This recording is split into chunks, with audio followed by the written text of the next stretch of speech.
Quiz? No. Okay. No transcription at this stream. Only on stream 1. Yeah. Late here? Yes, sir.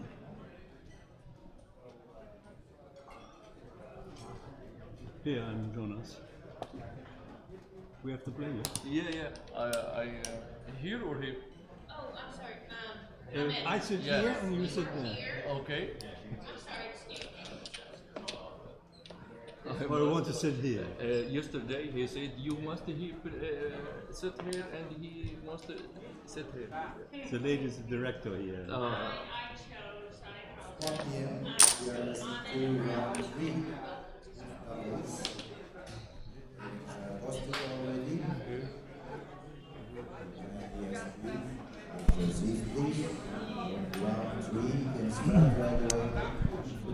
Good morning, Vietnam. No, it's good morning, Dubai. This is if it's Friday, this must be Dubai, and this is Phil Simborg.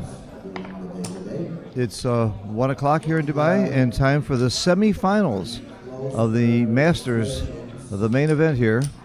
We're down to 4 players on stream 1. Bill Riles is has a match with 2 players. One of them who's got 1 loss, the other one has 2 losses. We hope to get down to 2 players today, and then we'll have the finals tomorrow.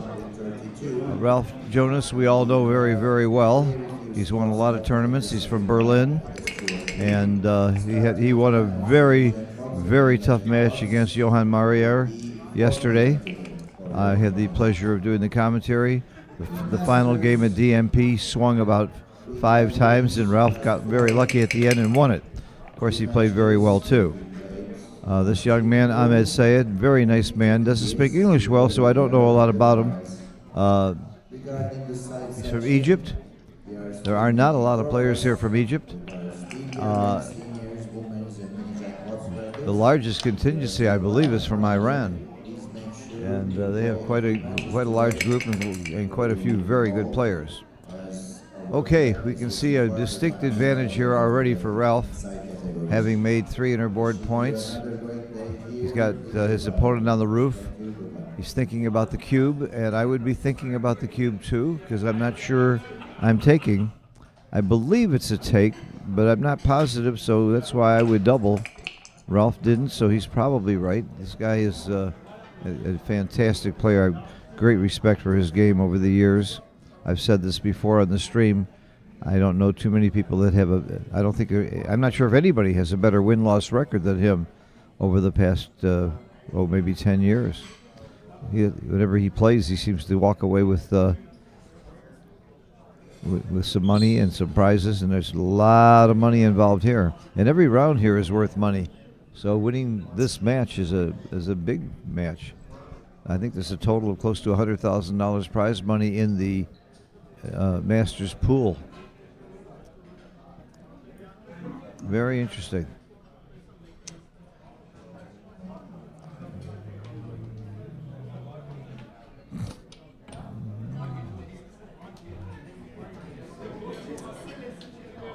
As you can see, he did not safety that checker on the 9 point because he wants to blitz. This is clearly a double now. Now I really think it's probably a pass, and he passes very quickly. It's kind of a gammonish position there. What do we mean by gammonish? It means that there's a reasonable possibility of winning a double game of gammon. I agree with I wish they would change the scoreboard. And I'm going to say something about that very quickly. Tara, if you hear me, she's in the room. Okay, the score should be 1-0.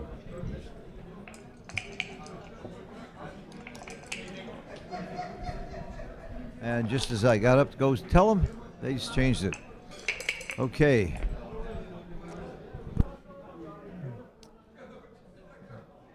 Making that anchor when you're after your opponent makes the 5 point, that anchor is a good anchor to have. Nothing wrong with that at all. Hitting off the ace is something that is kind of new to backgammon. When I say kind of new, it's in the last 15, 20 years, and to me that's new. I've been playing about 70 years, so 20 years is a blink. But in the old days, you would never hit off the ace point. You'd never go to the ace point. You'd never make the ace point. And the game has changed. I don't know if humans changed it or the computer, but I do know that the computer does it, so humans will do whatever XG does. For the most part, you won't see too many top players saying, I don't believe in XG. I love hearing people say that. I invite them over to my house anytime. People who don't believe in the computer.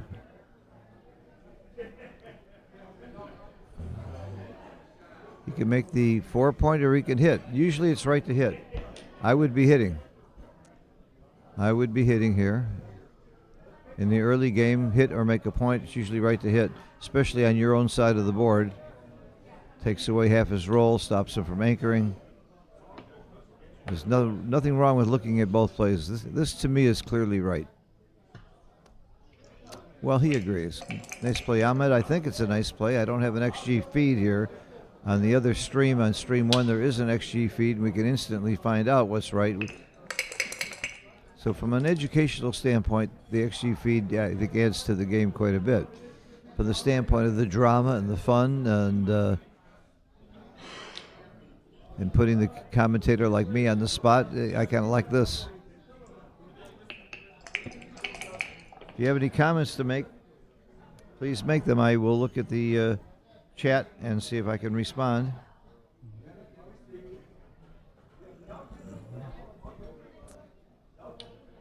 Because of the time difference, I know most of my friends in the United States will be watching this on a delayed basis as opposed to live because it's so early. There's 8 hours difference. We're 8 hours ahead here in Dubai from the east coast of Florida, where I live.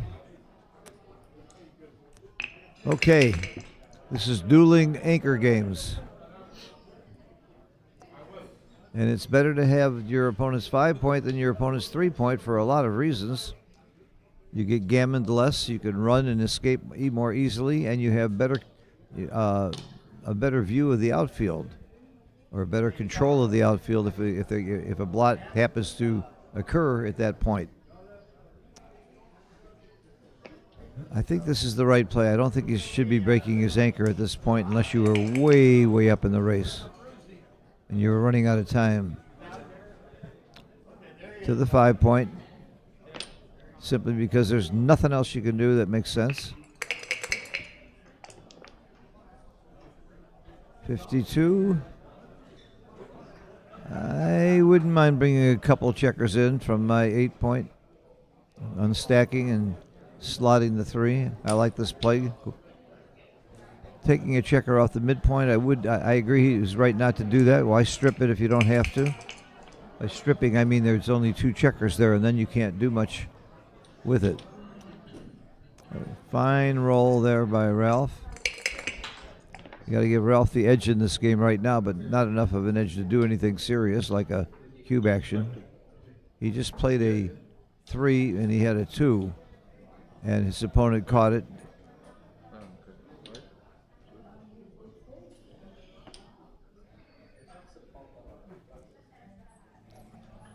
Ralph is very sharp. He's not going to get away with that with Ralph, and I'm sure it wasn't intentional.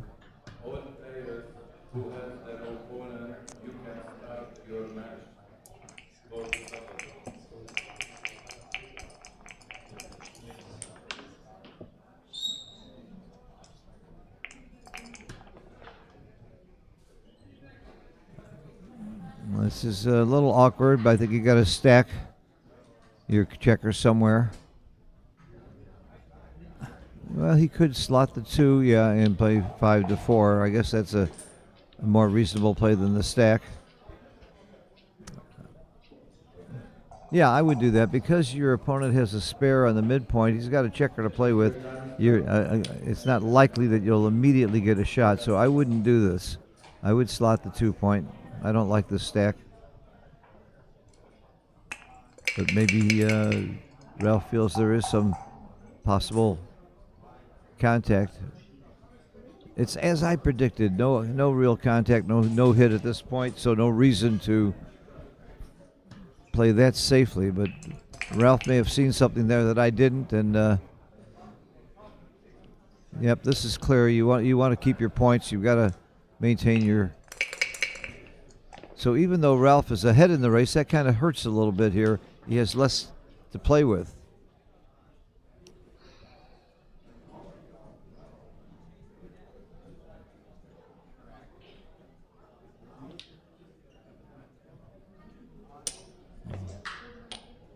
Even with the 2 blots in the inner board, I do not like this play. He's almost sure to get hit and cover one of those 2 blots. So I don't fault anybody for looking at a play, but this has to be right, and it's for this reason that Ralph is stripped. It's going to be very tight here. We're going to see some fireworks very soon. Neither player has a good 6 to play, or spares 4-3. This is a good example of a tough situation. He certainly can play safely by breaking his board and playing to the ace point. And I like this play, especially with the blot. Keep your structure. Aces and eights. Aces and eights is the dead man's hand, they call that in poker. Doc Holliday got shot with the aces and eights in his hand, is what the legend says. Was he shot by Jesse James? Somewhere in there, Jesse James is involved. Okay, this is a interesting roll here, and it's totally forced. Not a bad roll. He would have liked to come out with both checkers, roll 2 numbers higher than a 3. Now you go to the ace, and you stack the 3. Oh, you can make the ace. That's pretty reasonable, actually. The 2 covers.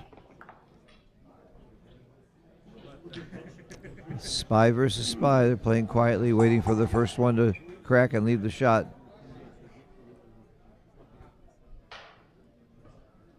I don't see how you'd play anything but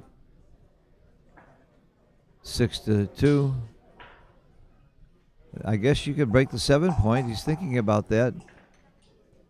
If he breaks the 7 point, then he's got 2 builders for the 3 if Ahmed were to decide to run with 1 checker. So he's really 2 choices here. I can understand this play. You're not really holding him that much with keeping that point. Oh, this is a very ugly roll. All right. Now Ralph might think about this cube. We know the race is close. I like this cube a lot. And the main reason I like it is you might get a pass. I don't think it's a pass, but you might get a pass. And one of the reasons I don't think it's a pass is because there's not very many gammons in this position. Ralph's got he's going to leave a shot. Well, you don't have a very good board if you get the shot. It might be a pass. You know, the more I look at it, the more I love this double because I'm not sure it's a take now. It's a very awkward position for Ahmed. That double 3 really destroyed his board and stripped him everywhere. So what's the most likely scenario? Most common variation is Ralph runs out from the 20 point. If he gets hit, it's not so terrible. If he doesn't get hit, he's got a great ride. Yeah, I don't fault him for that pass at all. The more I looked at it, the more I really liked Ralph's position. And giving up 1 point, going from 1 to 2, is not a huge equity swing. The only real big equity swing possible there is if he took and got gammon. I didn't see too many gammons, though. It could happen. I don't fault him for that pass at all. I probably would have passed it, too.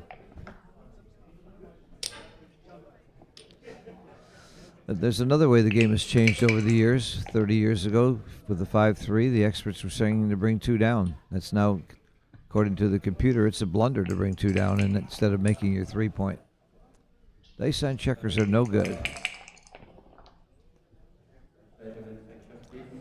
Well, I'm going to play the standard split and down.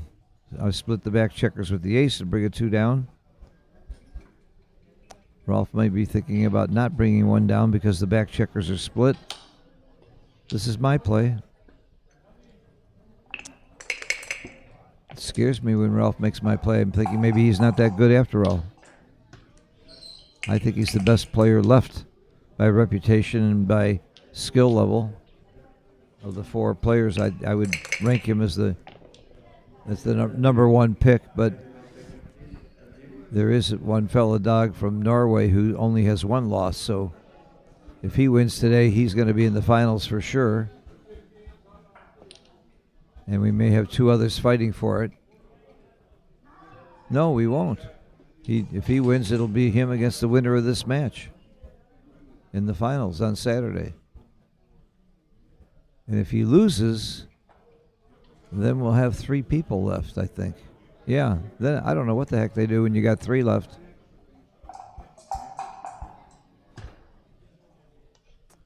I don't know how that works. I guess we're hoping he wins, so we're down to the 2 and have the final. I think his opponent probably hopes he doesn't win.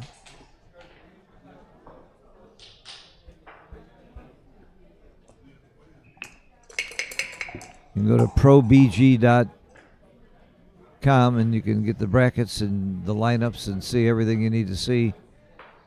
Not just for this division, but for other divisions and other events. Really well organized technology here.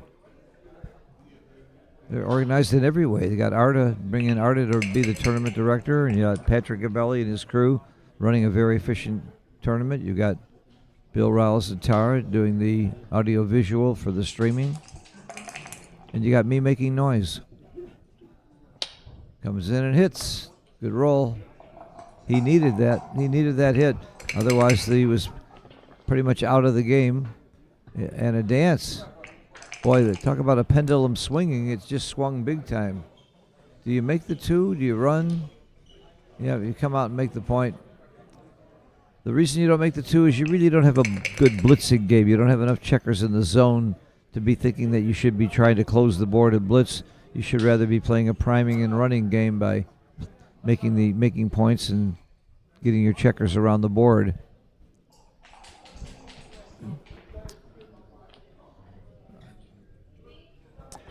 I like this play, and I'm certainly going to hit him if I'm Ralph. I said certainly, and I'm certainly right. The long ball, long shot.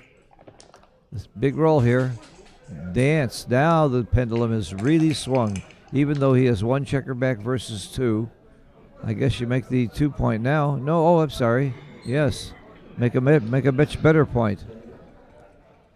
Give up the midpoint is the negative of that play, but it's a very good point to have. He's not happy about rolling 6-3, 6-3, and he rolled double 3 earlier. I don't think this is a double. I think it's such an easy take. He's got those 2 checkers to bring out. He doesn't have that many. Well, 1, 2, 3, 4. He's got 16 numbers that makes the 5 or the 4 point.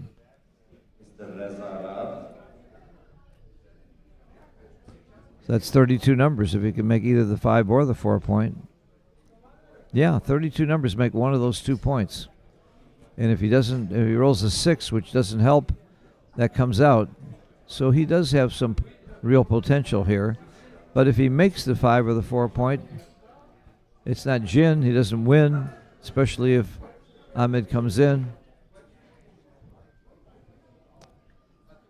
I don't think I double here. I know I'm taking. He did double, and it very well could be right. And he got a pass right away. Okay. Shows what I know. It may be right. I think it was a take, especially because you're down in the score. I think there was enough to take there. But again, the most common variation is he makes one of those points, and it gets very tough.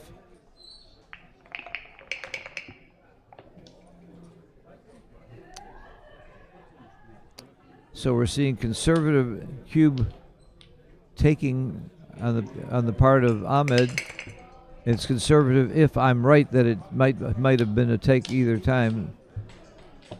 But I tend to agree that they were passes, so maybe it's not conservative at all. Maybe it was correct.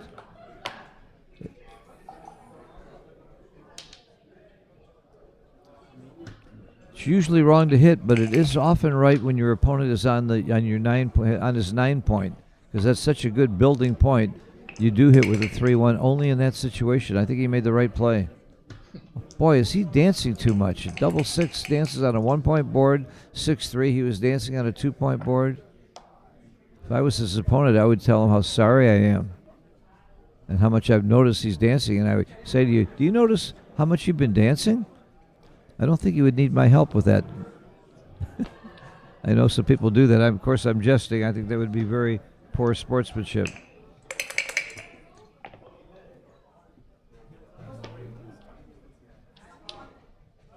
Greetings from Switzerland and greetings from the Ulm Backgammon Club. Nice to see you watching. Hit the like button, please. We got another cube. Well, he's dropped every cube. Oh, he's dropping again. Drop, drop, drop. Well, Ralph is not shy in the cube, and Ahmed is shy. And again, I'm not saying he was wrong on any of those passes. I can't be sure. But I can be sure that if I'm Ralph, I don't mind doubling a little earlier if I've got a guy that has a history of passing. And he passed quickly every time. I think that's a mistake.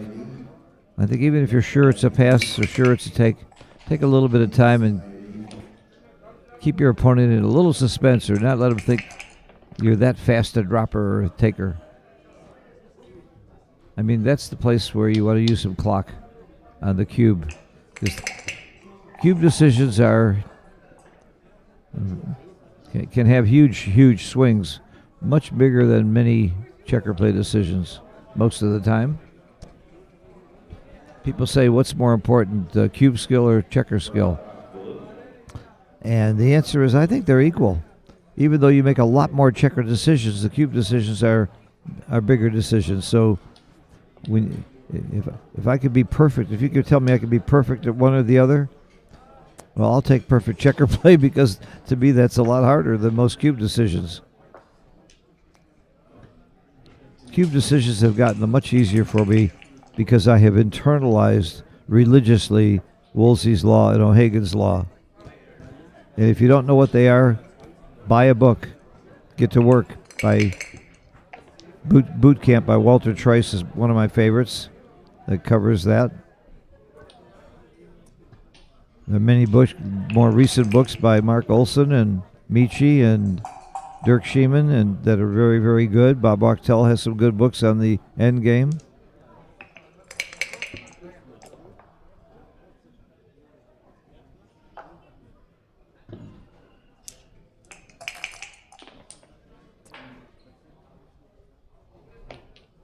This is still too good to double. I think it's too good. Nope, okay. It's a huge pass. The question is, are you too good to double? And I really think you might well be with all that ammunition. Now, see, Rolf isn't just dropping quickly, even though it's clearly a pass. He's going to get pounded on. I don't think there's any chance of a take here. He's got 10 checkers in the zone. He's got a checker on the bar. Oh, he does have his 5 point made. That's a real plus that Ralph's got his 5 point made. He's thinking he might be able to anchor here. If he anchors, he can do pretty well. There's only about 7 numbers that point on him. If he gets hit loose, it's not that terrible. Maybe it is a take. I would tend to be passing and winning 4-0 because it's gammonish.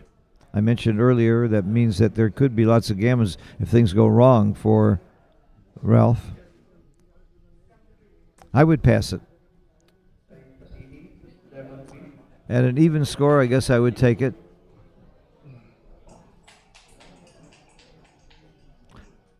In fact, it might be a take because of the 5 point made.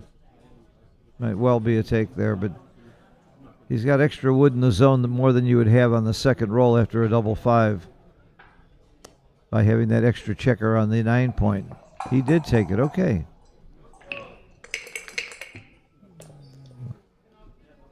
He's got a hit. And the ace is a good split. He's got enough covers already. I like this play. I would not lift here. Now Ralph needs to perform. You know what that means. In this case, it means to roll a 4. Coming in is good. I'm not sure I like that take. I would have passed. Cover. Covering is more important than making a point and having a blot. The 4 point's almost as good as the 5 point right now. He did perform. He's got his anchor. Maybe he's got his take, but even though things went okay for him, I'm not wild about his position. You make the 5 point and then you leave a blot, I think. Yes. Yes, I think you just leave an ace shot. No, I don't like this. Your last one's going to slot. Wouldn't you rather have the 5 point made? I don't. I'd rather have the 5 point made and the blot. I know it's a 7 and a 1, but I don't like this play. I would leave a checker on the midpoint and bring one down. This looks so much better to me. This looks so natural to me. The other play looks very awkward. Hey, it's called the 5 point for a reason. It's the most important point. Make it when you can, unless you've got a strong reason not to. And that leaving that shot, I don't think is a strong reason. You're leaving a shot anyway with your other play. You only got 2 ways to play it. One makes the 5 point and leaves a blot. One doesn't make the 5 point and leaves a blot. To me, it's a no-brainer. No, I really don't like that play. And he's going to be punished for it. Pick and pass. Hit and keep going is my guess. Hitting twice is a little rich. Just making the 3 point is a little quiet because your opponent's got a 1 or a 4. So you have to, that's my play. There you go. That's it, Ralph. Now he only has a 4. Can come in with a 4 to hit back, and he gets it. He gets it, and he should do it because he has him outboarded. He's got 4 interboard points to 2. You want to be playing a hitting game.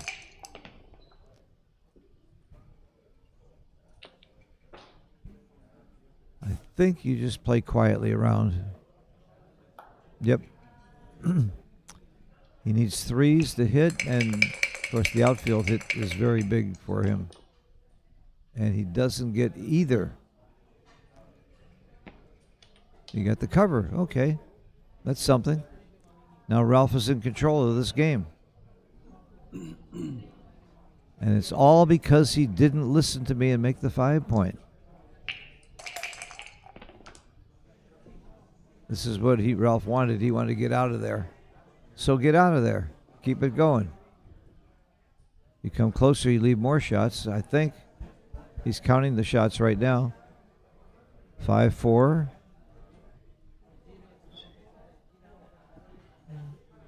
5-4 and 6-4. If you bring it closer, there's more shots because you have the combinations of 3-6 and 2-6. So this has to be the right play.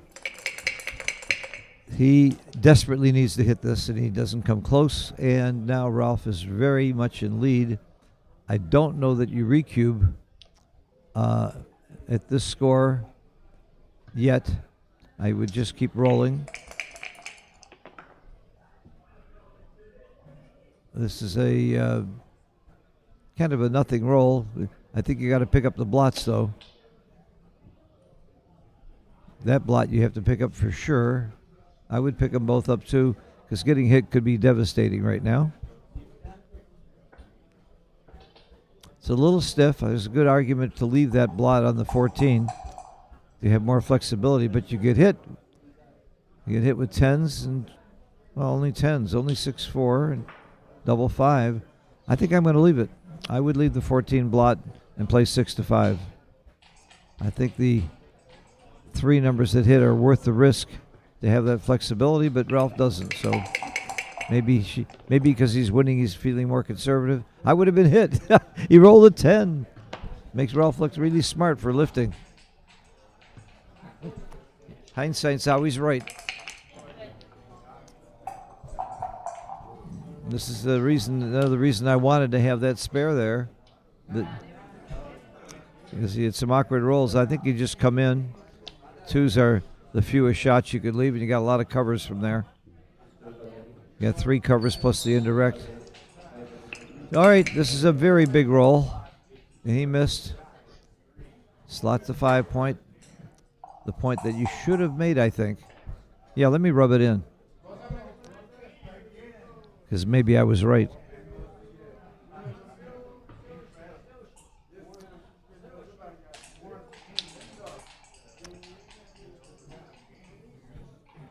He is way up in the race. I can see this kind of movement. We got a lot of noise going on with the match next door on stream 1. Score is still 0-0, but it's obviously a very exciting game going on. So you might want to go check stream 1 out from time. I think I like this aggressive move of splitting at this point when you're up in the race and before your opponent is well developed. I think he was right to make that other play. So that's twice I've disagreed with Ahmed's checker play, and I'm not sure I agree with all of his passes. I'm running. Just run them. If you're winning the race, you got to get going sometime. Big roll for Ralph here. If he can hit with a 2 or make the 2 point. Oh, he does. He hits and covers. Bring the 3 down and cover. Sure.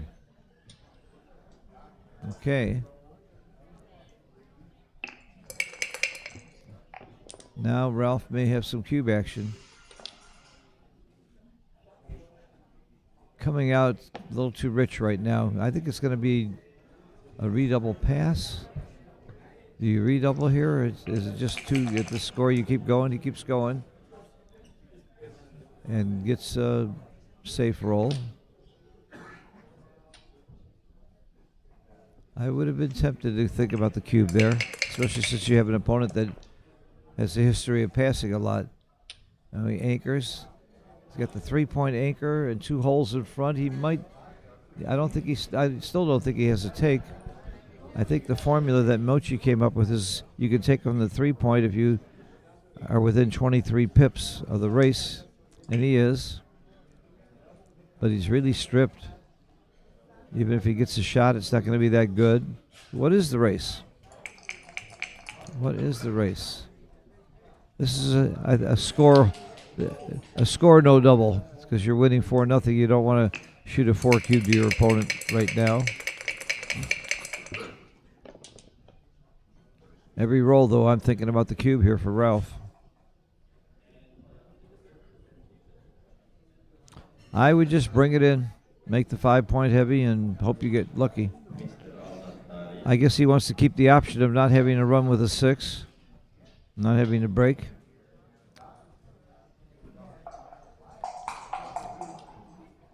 This is my play, or make the 5 heavy. And again, if I'm Ralph, I start thinking about the cube here. I'm sure Ralph is aware that he's holding the cube. It doesn't surprise him. The race is still close enough to where maybe he shouldn't be doubling. He's thinking about making the ace point to preserve a 6 from outside. I wouldn't, because I think he still could play it off of the 10 point and not leave it direct. So I like this play. You have to make the 5 point here, I think. I mean, again, he's thinking about preserving a 6. That's me. Just hope for the best. You have a strong board, because you could get an indirect here very easily.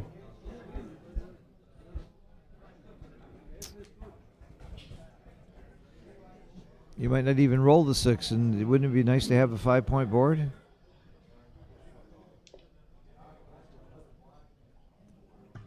All right, this makes it easier for Ralph to leave an indirect, which he might well do here. Make the ace point. Bring 2 in. I make the ace. I would make the ace, but you lose a builder that way. You lose 2 builders if he comes out with 1 checker. And he might be forced out with numbers like 6-5, 6-4. Even 5-4, he's forced to come out. I still like the ace point. So did Ralph. There's still a bunch of numbers where he doesn't come out. 6-1 is one of them. He saved a 6 for a reason. I would have played 2 to 1 to give myself a 2 to play.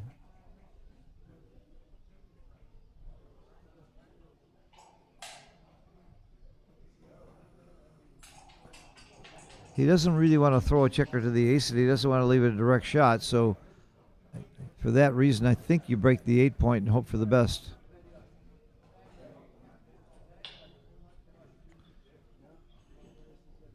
The only other play is to the 6 point and the ace point. You don't want to leave a direct shot.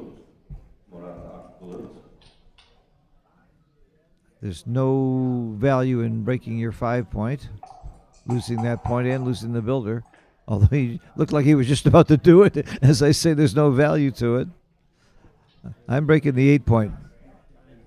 I'm taking 2 off the 8 point. Hope I have enough ammunition to clobber him. That's my play.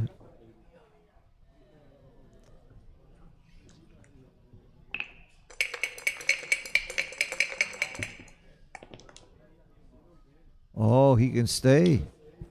That's actually not good for Ahmed.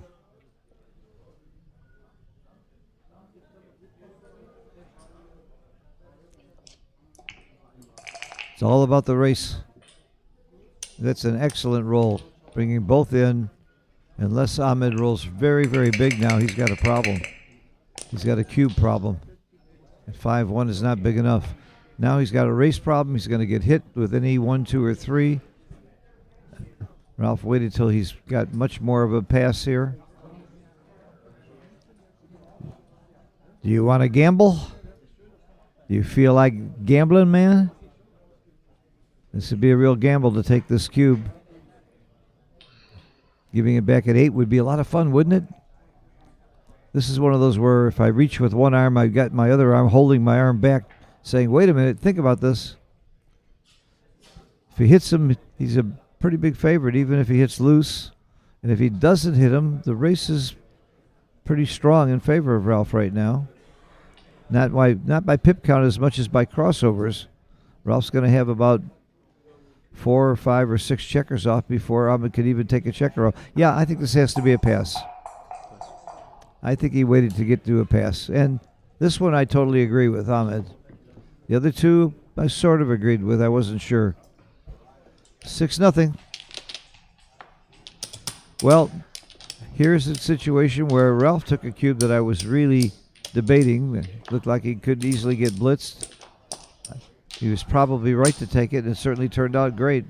He gambled a little bit. Most people leading 4-0 are a little too sensitive, like I would have been, and I would have passed the cube. This game he just won, so maybe that's why Ralph's sitting there and I'm sitting here.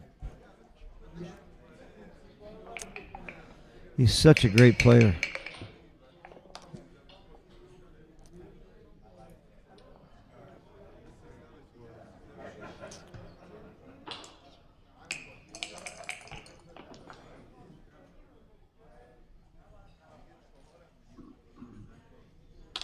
Duplicating 4s. Now he's going to roll double 4s, and you're going to be sorry you duplicated. 4-3. I always rather hit the outside checker than the one on the other side of the board because it cost him more pips and an extra man back. And both of those mean more games and more gammons.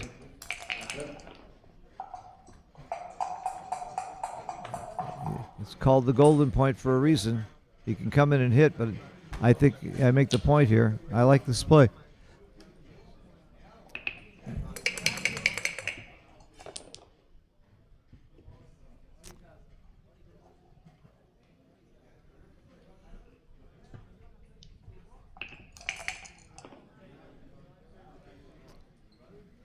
I would make 2 interboard points. I like unstacking my 5, making the ace, especially when you're putting your opponent up. 2 interboard points is better than 1. All right, Ralph, you and I agreed on a play. Must be wrong. 4-6 is a good in and out hop. 3s and 10s. Very fine roll for Ralph. Ralph's pretty much getting the rolls he needs this game, this match. And there's that 3-6 again. He's rolled a lot of those in this situation. Oh, good roll for Ralph. He's taking command of this game. 4-5 is not the dream roll, and I agree with this play. You don't want to be hit inside. No. You were right. Come out. Come out, even though you don't have direct return shots. You don't want him hitting loose on the 4 or making the 4.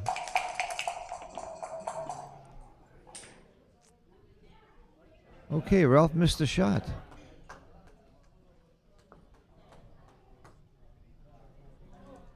I go out to the 18 and slot my 4. Out to the 18 and slot the 4 is my play. Let's see what Ralph comes up with.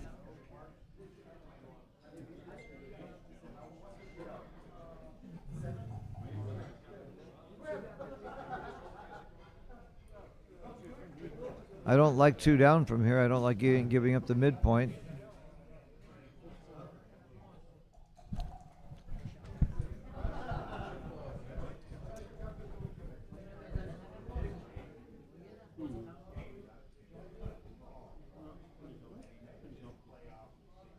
I agree to take your time on this play because it could be a big difference of making the right or wrong play. While I like coming out to the 18, you lose your catcher. You lose your back checker on the 24 to catch any numbers where he's forced to go behind the anchor on the golden point. So I can see some logic to staying back.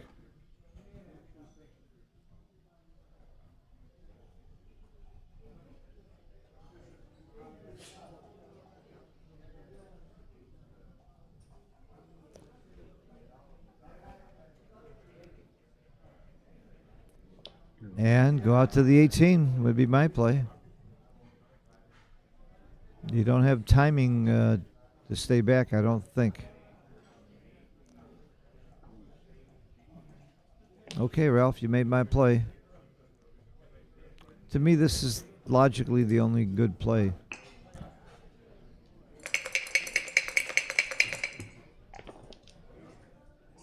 Beautiful roll. Beautiful roll. Don't hesitate. Just do it and hit the clock. You hit and made a great point. Just hit the clock and take your medicine. If he comes in and rolls a 4, it's not the end of the world. Oh, no. You don't get hit that much. It's a beautiful position.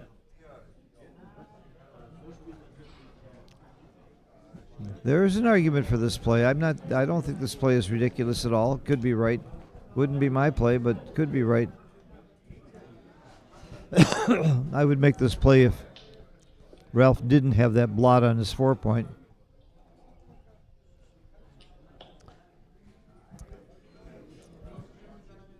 There's 1, 2, 3, 4, 5, and 1, 10. There's 9 numbers that come in and hit. Plus double 2 is 10 numbers. So there's 10 rolls out of 36 where he gets hit. And if he does get hit, it's not the end of the world. And what about the other 20 that don't? Okay. I would make the other play. We'll see what the dice had in mind. That would have come in and hit 1-4, one of the hitting numbers. So in hindsight, he's happy he made his play, especially since he rolled double 3s. I don't see the logic of that play. You either, if you're up in the race, you bring them all down. I guess he felt he was down in the race. I had to count the race better. It might be the right play. There's an argument for making the bar. There's an argument for bringing 4 down.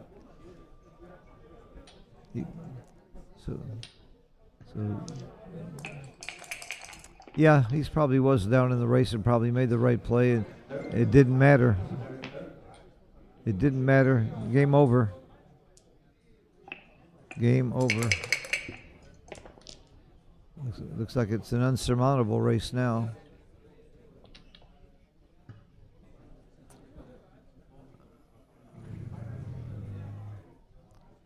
$19, $14. Up, oh, it's about 12 pips. He's up about 12 pips and on roll. This is a cube that I would give. I'm not sure of the take. Ralph agrees with me about the give. And when you're not sure of the take, you always give the cube. That's Woolsey's law.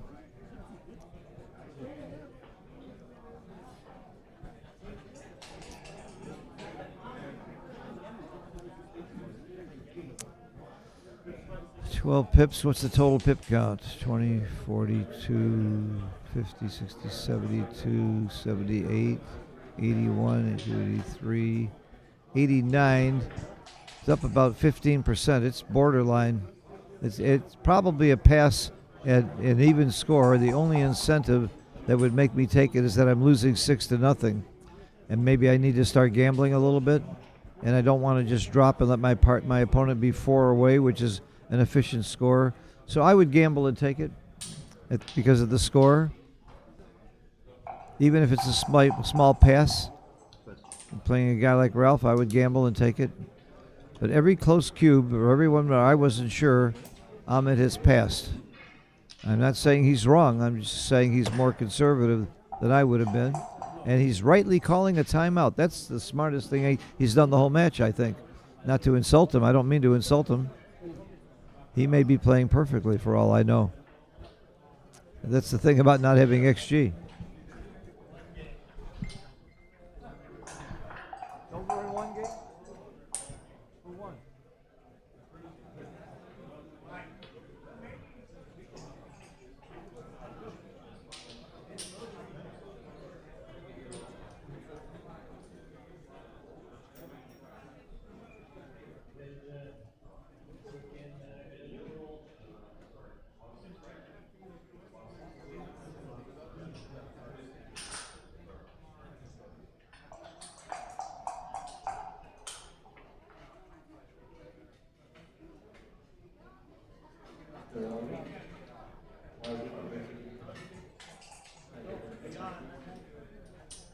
Over on stream 1, they've got an 8 cube in the first game, so somebody's going to win 8 points and almost could win at 16. Looked like it was close to a gammon, but now there's no gammon, so it's going to be 8-0. Arash is going to be ahead. And again, if Arash wins the game, we're going to have 3 players left. Bill, any idea what you do when you have 3 players left?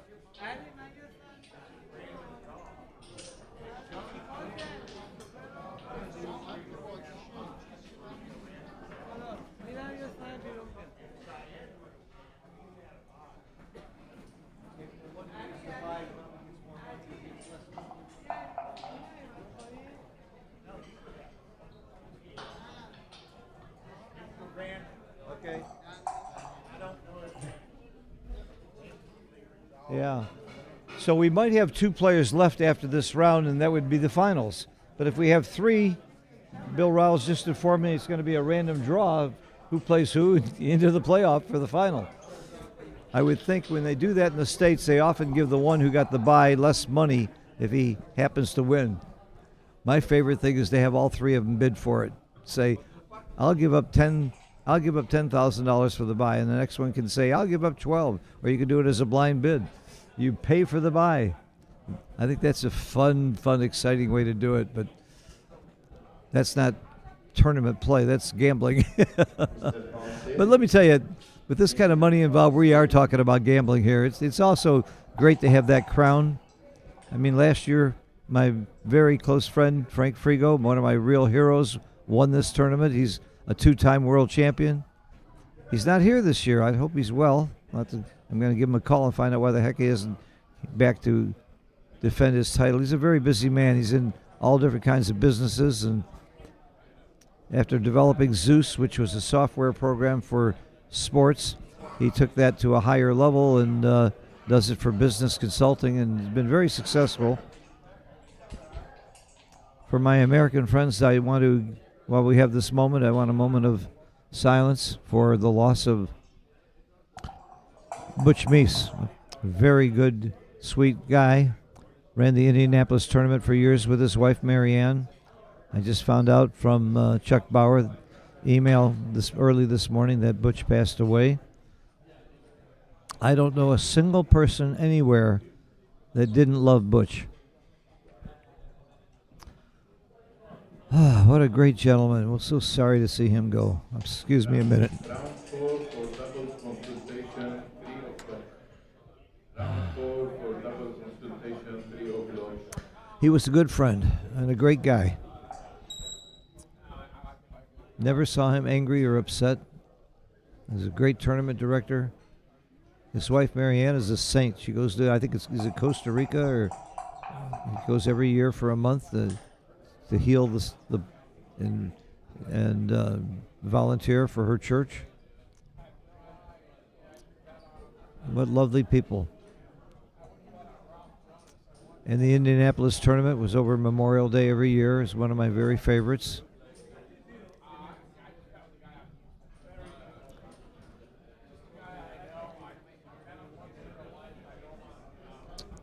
That's the problem with getting older.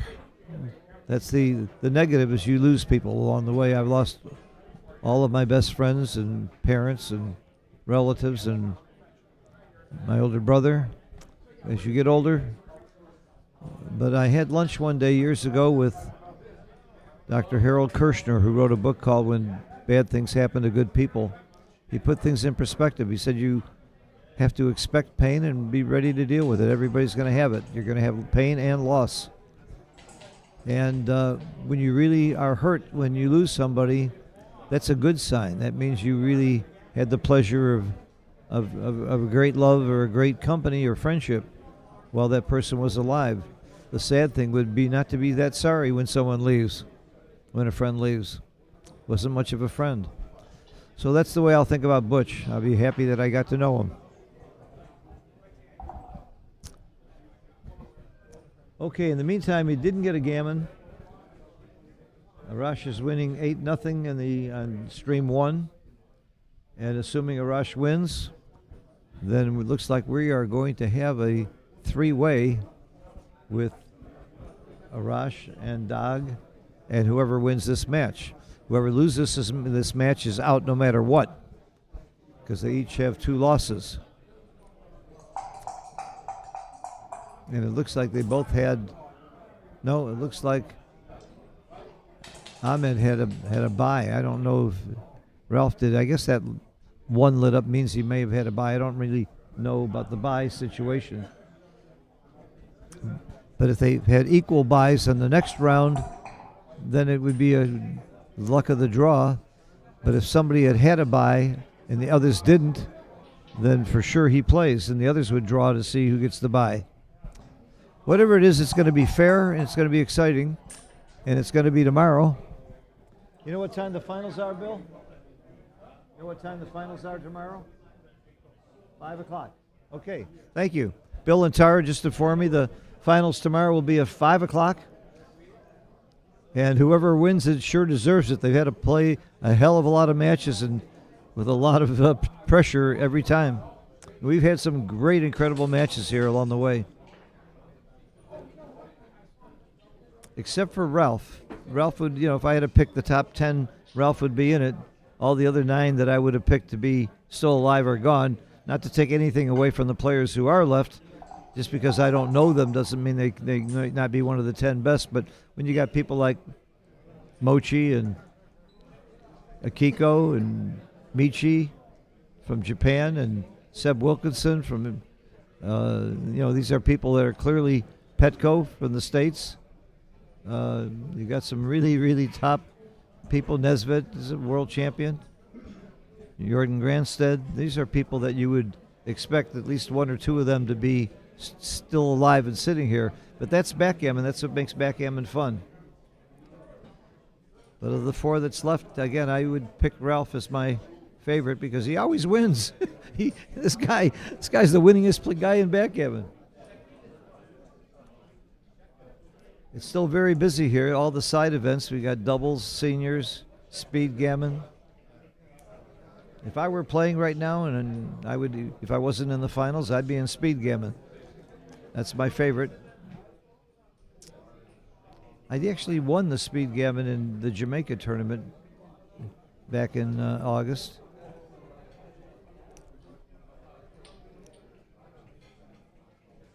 Beating Avi Cohn along the way. I'm very proud of beating Avi because he's a great SPEEDGAMMON player, as well as being a great player and a good friend.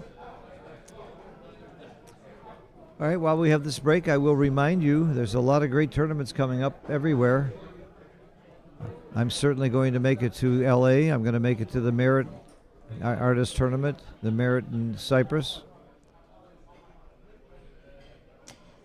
And of course, in January, I always make the New York Metro Open, the largest tournament in the United States.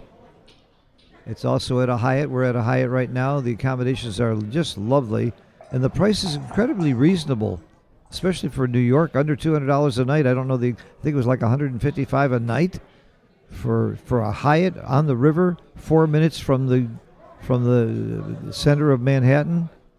I mean, it's just amazing venue and a great tournament. My very close friend Lynn Ehrlich runs the tournament for, I think it's 19 years now, 20 years. Largest tournament in the United States. And then I'll give you a little plug for a cruise that Lynn and I are running with some friends, Perry and Remy. We have a cruise February 15th leaving Fort Lauderdale. We've already got a bunch of people interested in signing up. It should be a lot of fun. You can bring your relatives and friends along that don't play backgammon and still have plenty of time with them. And we'll have free seminars every day for people who don't know the game to teach them the game. No charge. I'll be running many of them myself. Steve Sachs is going to be on the ship with us, and he's going to be offering lessons for people who want more advanced coaching. We'll have some Beat the Pro events where you can play me or Steve. I believe Kit Woolsey's signed up, and we'll get him involved. One of the great all-time writers and teachers and thinkers and players of the game. So should be a fun cruise out of Fort Lauderdale on February 15th. There's a link on my Facebook page to the website, or you can email me at phil@simb.org, simb.org. All right, they're each allowed 1 5-minute break. I think it's been 5 minutes. I'm going to go get the whip. Across the way, it looks like Arash is continuing his strong game here. Looks like a pretty big favorite in the game he's playing. He'll go up 9-0 or 10-0. Oh, looks like the cube has been turned. Looks like he can go up 10-0 or win the match on this game. Okay, we're back here. It doesn't surprise me that Ralph is ahead. It surprised me he's ahead 7-0 because I've watched Ahmed play before, and I know he's a fine player. I don't think he's in Ralph's league. Not too many people are. So Ralph is, if I was a betting man, I would have given odds and taken Ralph in this match. But in a 9-point match, who knows? And at 7-0, you can't rule. You can't just throw in the towel. Not in backgammon.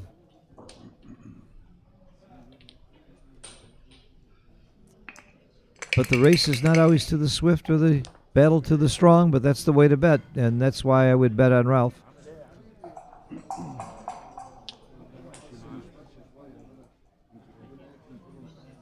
I like this play. I don't see a reason for bringing Blotz in the outfield, and I don't love playing from 6 to 4.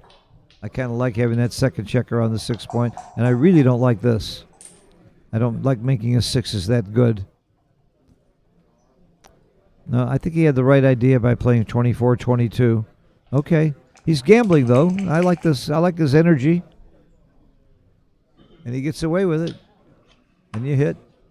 Once you anchor, you can be more comfortable about hitting. Ralph's play is forced by logic.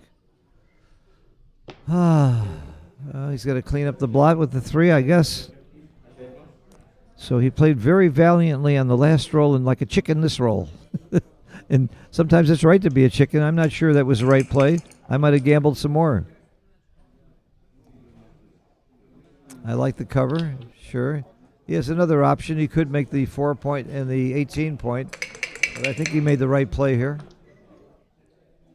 2-1 is the big split.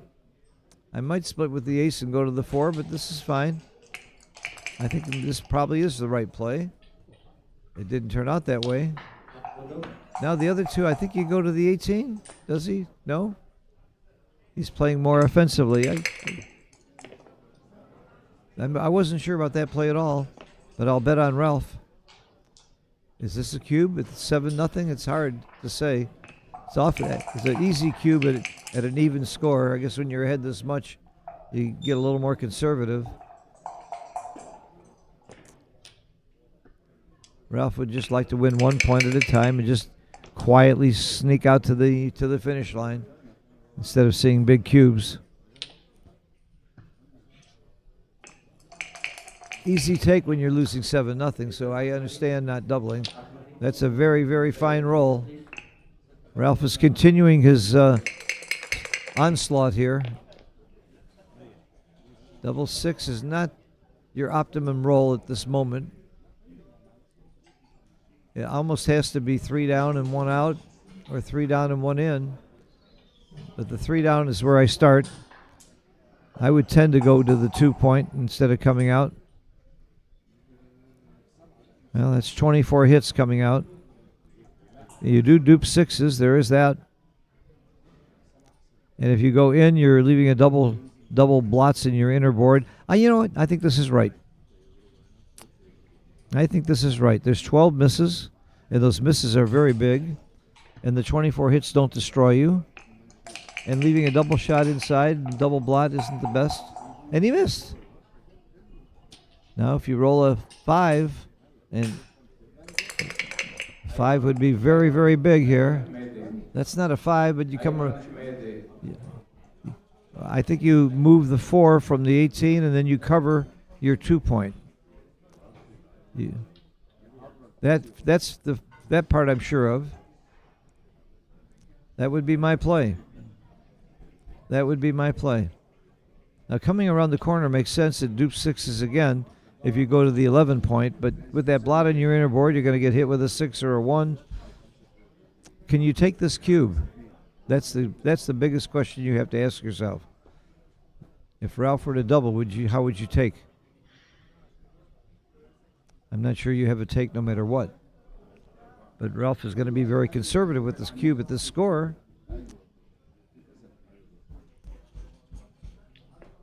If he doubles and wins the gammon, he wins the match, so the gammon value goes way up if he doubles here. Ralph's not cubing, he's being conservative at the score.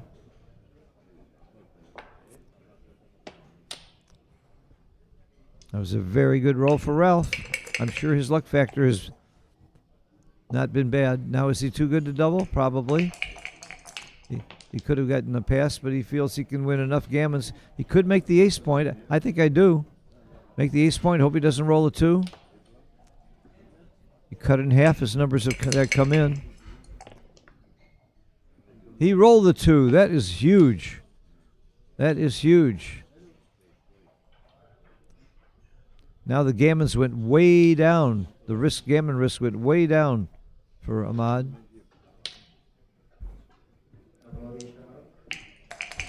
Ralph again staying conservative with the cube.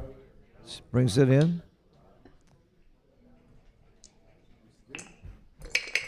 Ralph's clearly a big favorite in this game, but because of the score, he's not doubling.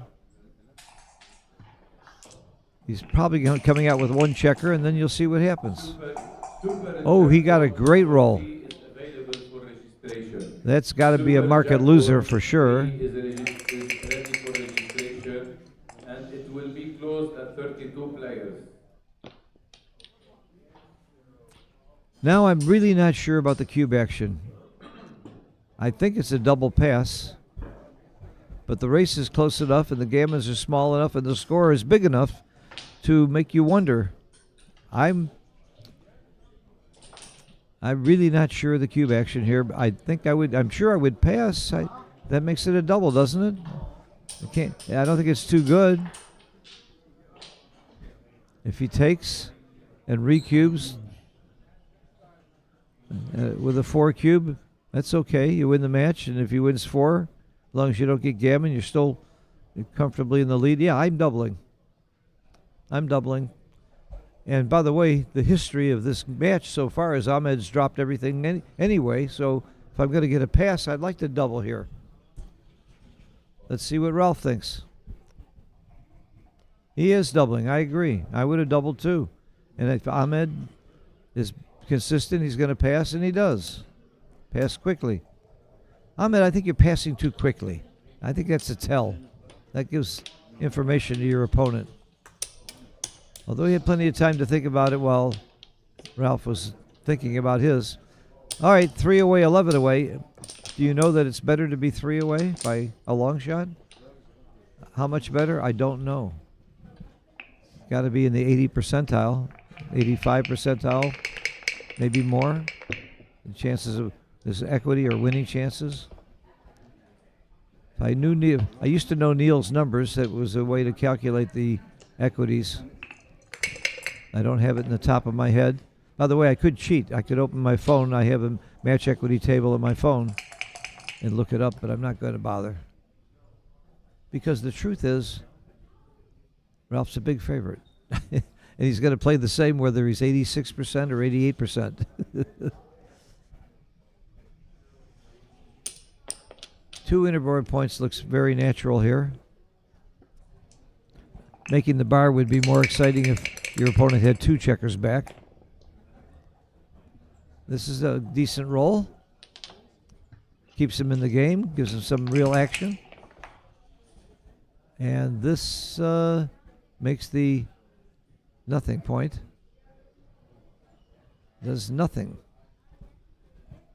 Nothing productive.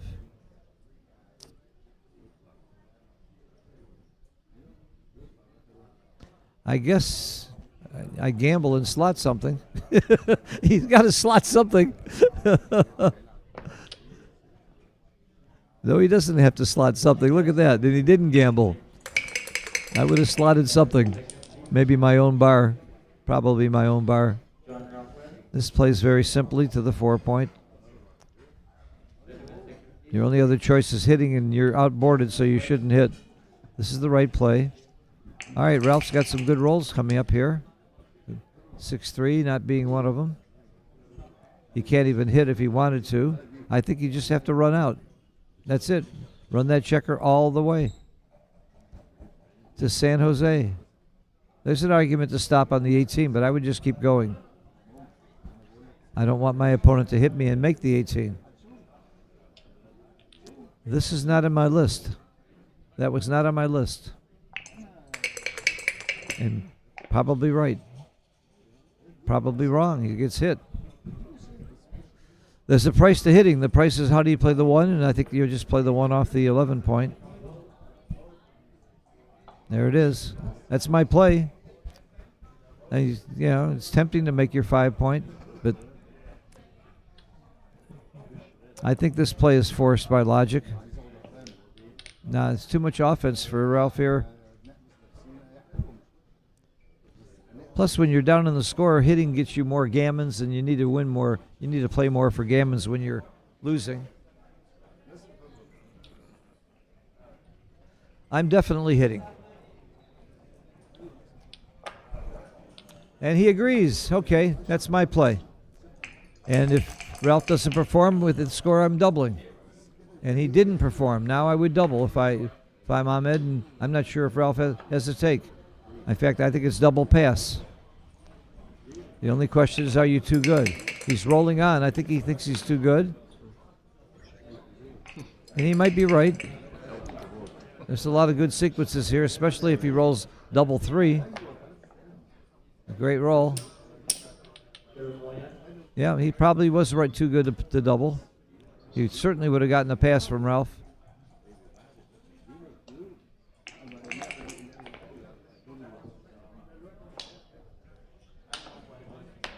I would double now. I would double from the bar right now.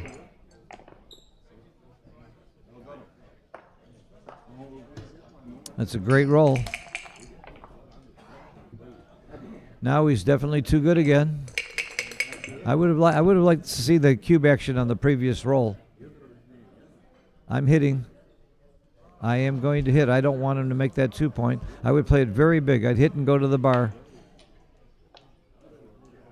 And go to the bar. Get the extra builder. Don't be afraid of boogeymen. I love this play. If you think you're too good, play it like you're too good. Go for those gammons. Oh, that's a beautiful roll by Ralph. Make a point, come in and hit. Wow. Back in the game. Back out of the game. How do you play this? How do you play this? You hit. You hit. Coming down might be set. Make sense. Making the bar. Wow, I don't know. Between hitting and making the bar. Yeah, this has to be right. Now that I'm looking at it, this is so solid. This is so solid. Very good play. Once I look at it, it's not even close. Whoa, fireworks. You hit, you make your 4-point. Wow.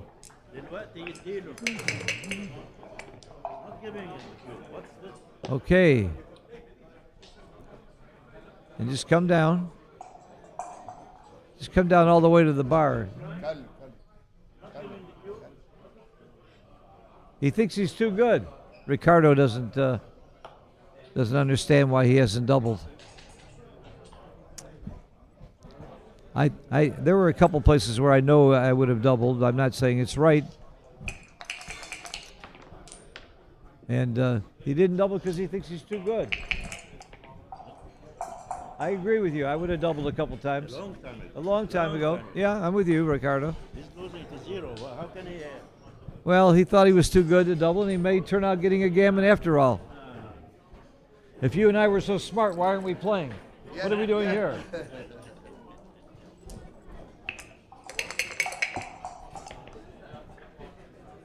Certainly looks too good right now, doesn't it? And most of the times that he would have doubled, Ralph would have passed.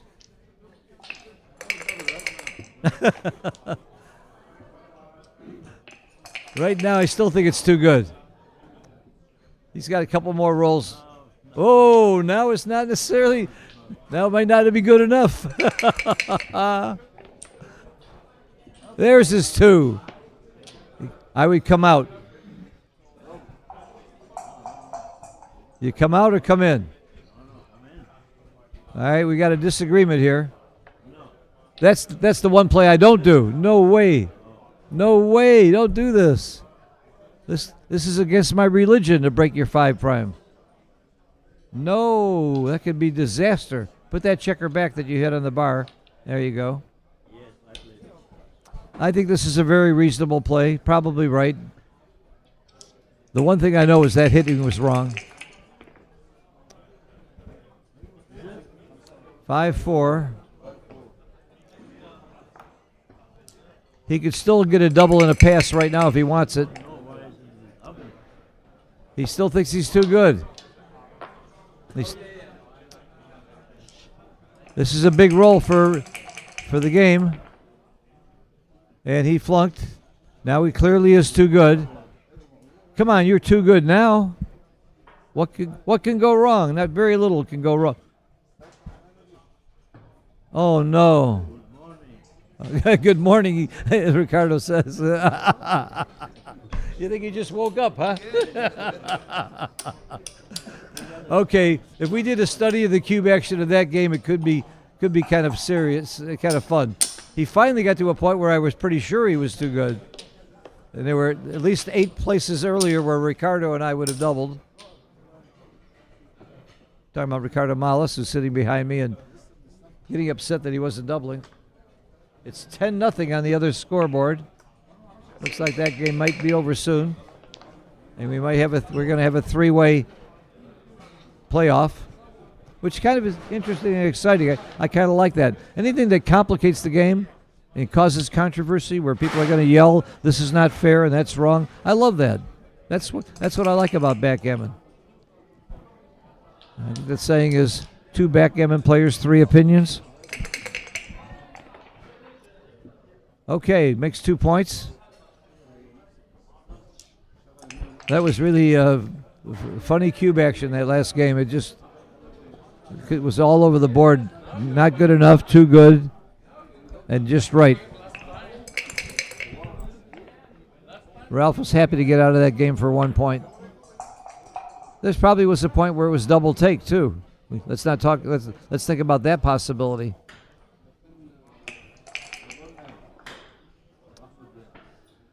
In and out. Almost always right to go to the 18 here, but unstacking the midpoint makes sense. Eric Peterson, who owes me money. I'm so happy to see you. I'm always happy to see somebody who owes me money.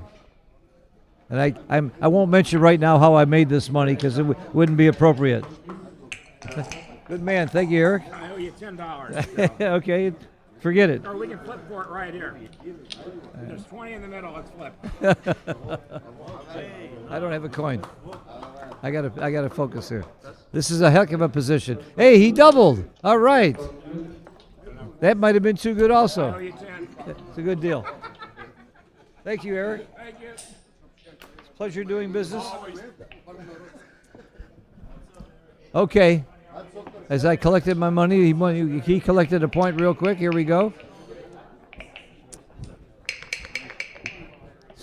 Struggling back in the match. The pendulum is turning. The dice on checkers, no good.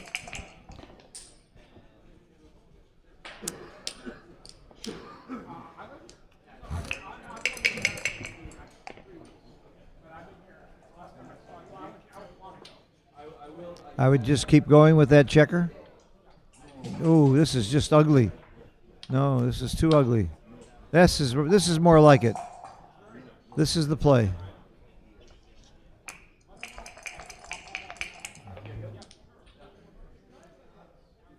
Two down is my call here.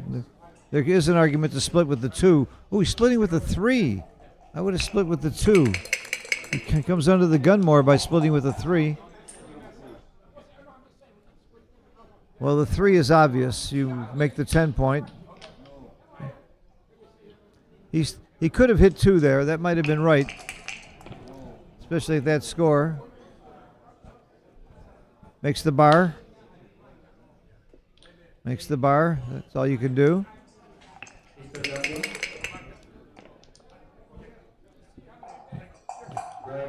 Good roll. Ahmed's got a superior position here. That anchor is very important. Ralph is very happy to have that anchor. At this score, it could be a double. At this score, I would be thinking about it. Come up, come up, come up, wherever you are.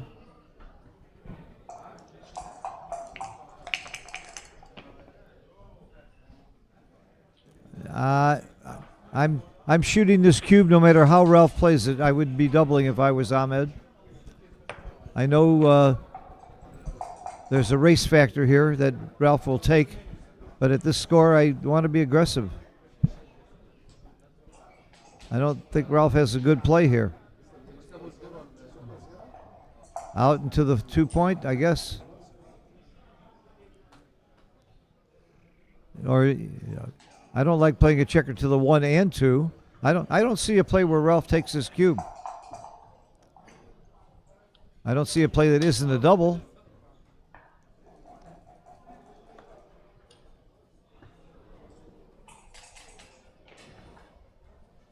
I'm a cuber. I'm doubling and I'm taking.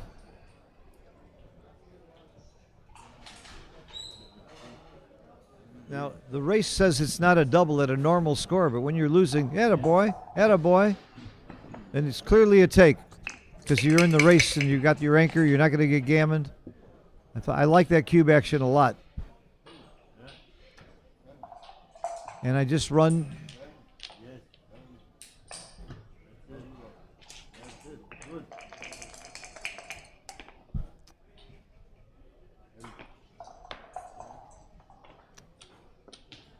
Good play. Hit and cover is what you always like to hear.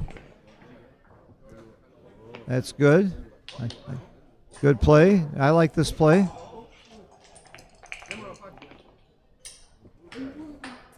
There are times when double sixes is not so good. It doesn't hurt his race any, but he was already up in the race. It hurts his timing, actually.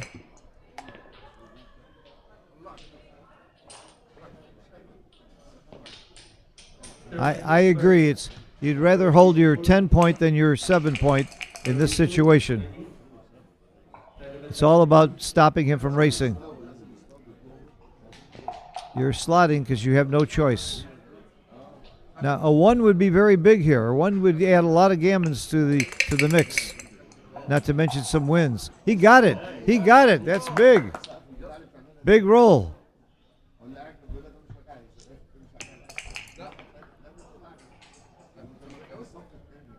Does he hit here? I don't think so. I don't think he hit. It's too many gammons.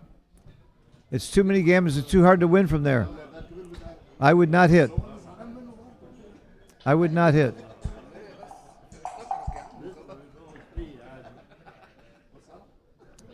The DMP play would be to hit, but when you're winning 8-2 and holding a 2 cube, I think hitting's way too rich. It's too hard to win from here. I play 6-4.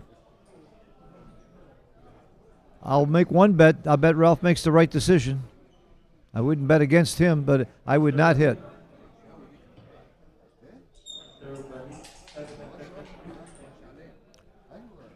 One reason to hit is you do take away half his roll. I mean, if you don't hit, you could get pointed on the 3-point very easily. This is my play. Okay, we agreed, Ralph. He should have hit. Look how good it would have worked. He'd still have a lot of work to do. He'd still have to cover. He'd still have to get those checkers out.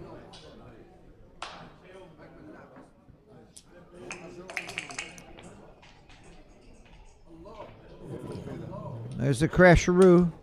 You hear the sound of the crashing? It's a crashing board, we call that. A crashed board. This double fives, yep.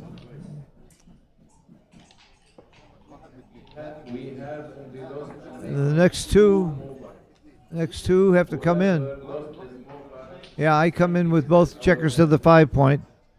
All right, you're going to leave a shot somewhere, or are you going to stack? I would have brought them both into the 5-point. All right.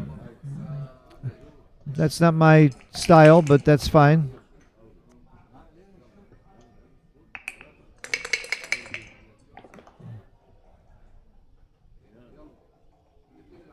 Two in makes sense here. Sure. Ralph would like to come in, get off the gammon, and just lose 2 points here. Of course, he'd rather just win 2 points here. If you want to ask me if you really were to ask him what he wants. 2 and 2 in. 2 in. There it is. There are not a lot of gammons here if Ralph can get in anytime soon, and he does. And you'd certainly come in on the 4. You're not going to try and win this game. You try and get off the gammon.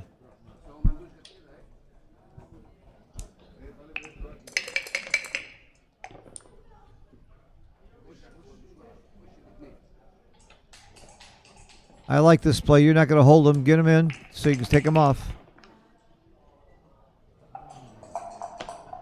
Well, we don't have to worry about the gammon anymore, do we, Ralph? That's my play. You're not going to get a shot anytime soon. You have no board. You may as well just run and pray, making sure there's no accidents along the way. I would actually put a checker on the 4-point there, but probably close. You know, Ralph's not out of this race. One huge double. He could be in this game.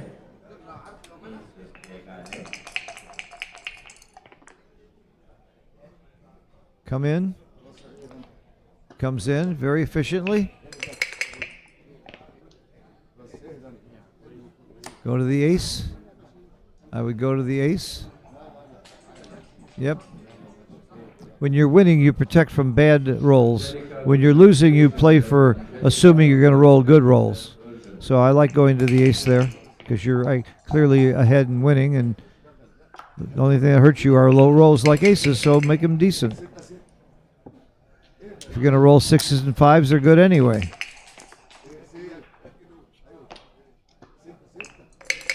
All right, we're going to have more of a closer match here. Unlike the other match where the score is 10-1.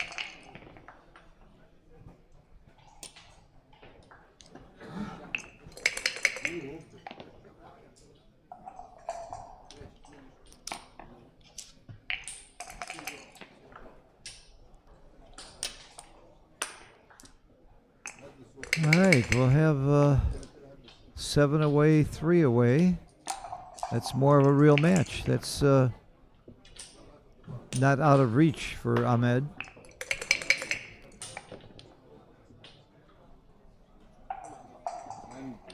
No, that was illegal. 4 and 3, and take it off. Right, there you go. There's nothing to worry about now. I love when I say things like that. He doesn't roll. If he rolls a 1, there's a chance. If he doesn't roll a 1, he can still win with a double here or the next roll if there's a 1 roll. Oh my goodness! If he rolls a 1, he's a winner now. Oh my God! How could this have happened? You're not going to see a 1 here. Oh wow! Who thought the race could get that close? Oh my goodness! What's going on with this game? And it makes why does everything have to be so dramatic? Why can't you just win or lose easily? Very exciting game. Very exciting at the end. And I never thought it would get that exciting. All right, 7 away, 3 away. We got a game here. And they're still alive on the other game. It's 10-3 now on stream 1 if you want to go back and forth. But this game just got more interesting. Ralph was running away with things at 7-0. Here we go.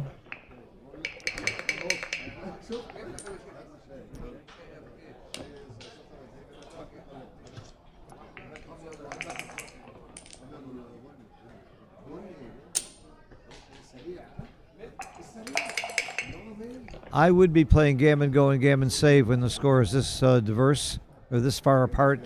I don't know if diverse was the right word. I'll have to look that up if I used it properly.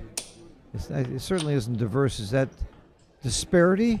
The disparity in the score. That's the better word. I'm not trying to be lexiphanic here.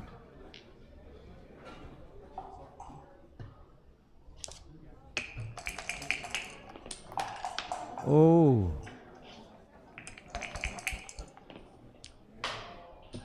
3-2 is a kind of a nothing roll.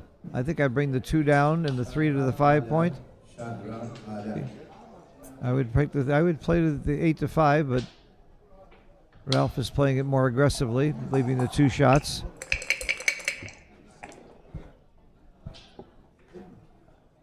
Well, you can make 2 points, so you can make the 5 point. And I promise you, I'm not sure. I would make the 5 point mainly because of the stack on the midpoint. I like this play. Stacks usually tell me they want to be unstacked. A nothing roll for Ralph. The 2 comes closer. All right, Ahmed's in a very strong position here to do some damage. And an 8 is big damage. That's the number he wanted. Ralph would like to come in and hit with a 4. That's the wrong 4. I think it's game over. At this score, I'm doubling and I'm passing. Come on, give him that cube. He looks like he's in pain. It's so cool to be able to see the players on these streams. That's a lot of extra camera and camera work. Oh, give the cube. Come on, double. I'm not sure I would take it. He certainly lost his market. Now he's too good. I would have doubled.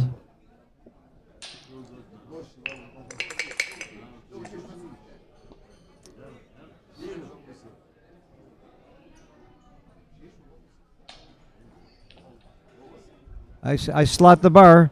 Slot the bar. No, no, no. You slot the bar here. You always slot the bar in this position. So you can make the prime and then go after him.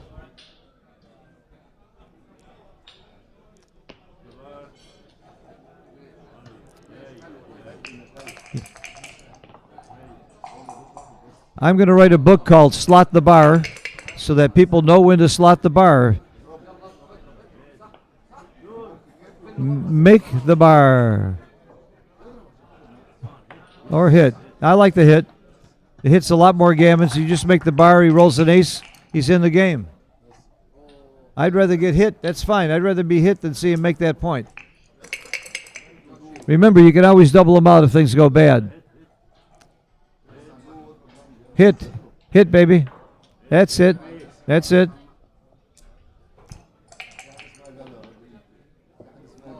Okay, he needs 8s and 12s. 8s and 12s. That's an 8. Again, I thought he should have doubled a long time ago before he was too good, before the double 4s. Ricardo probably would have passed. So maybe he's happier this way. He's almost certain to get 2 points. Get a gammon. And the word certain is not a word you should use very much in backgammon. Just make sure your double 6s plays. Add your double 5s, and they do. Although double 5s wouldn't be pretty here. And look at that, he rolled it. And I knew it wouldn't be pretty. It's not terrible. Not terrible. Okay. Only 6-5 leaves a shot next time. Only 6-5. That's the only boogeyman. All right. That's fine. Probably going to win 2 points here.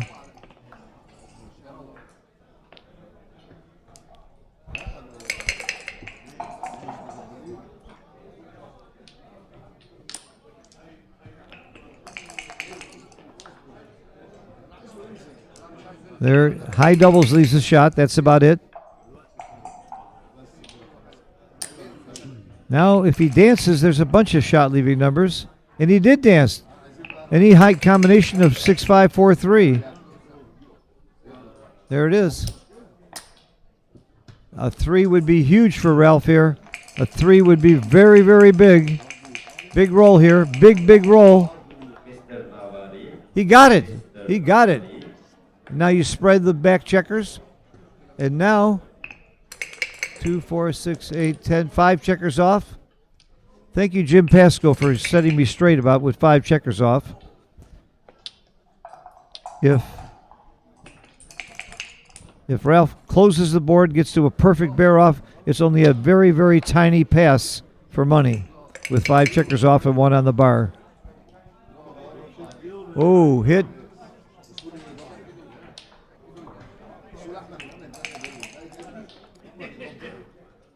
He has to hit again.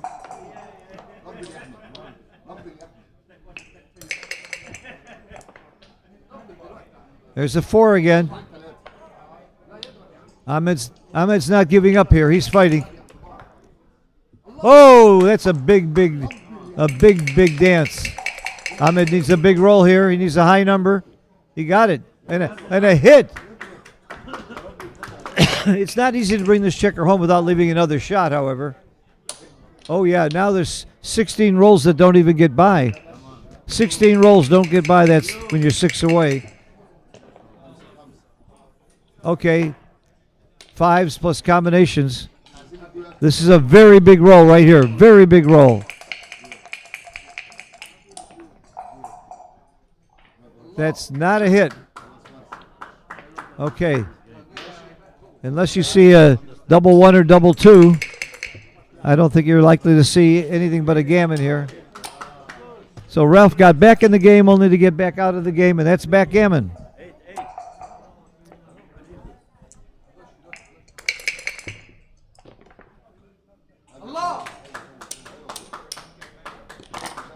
There's a slight chance for a backgammon. No more, just a gammon. Concede the gammon. He does. 2 points. All right, 8-6. We've got a match. We've got a battle here. Yesterday, when I was doing the commentary for Ralph and Johan Mosea, Ralph was winning, I think, 9-1, and it got the double match point. And Ralph was losing that game and about to lose the match, and boom, all of a sudden, Ralph wins. It was a very, very close, exciting match. But Ralph had a big lead yesterday and lost it, and same thing's happening now. But he pulled it out. He stayed tough. He's unflappable. All right, 3 away, 5 away. Believe it or not, the 5 aways players' take point is higher, slightly higher than the leader's take point. It all has to do with risk over risk plus reward. If you don't know that formula, then you don't know advanced cube theory. And if you want to really be an advanced player, that's something you have to learn. And you can learn it well from books or lessons. There's a lot of great teachers out there. I'm one of them. I'm a good teacher. I probably have more, I'm sure I've had more students than anybody alive today, but that doesn't make me a great teacher. Just makes me a lot of friends. But read a book or find a mentor. Okay, big hit here. 5-1. Come up from the back and you put pressure on the, I really think 24-23 is right. Puts pressure on that blot on the 8 point. Yes, I like this a lot. I like this a lot when you got a blot on the 8 point. 1, you can hit, you can cover. There was an argument for hitting, but I like this play. I like this play. Hitting was a little loose there. 5s and 8s hit. And 3s make a good point.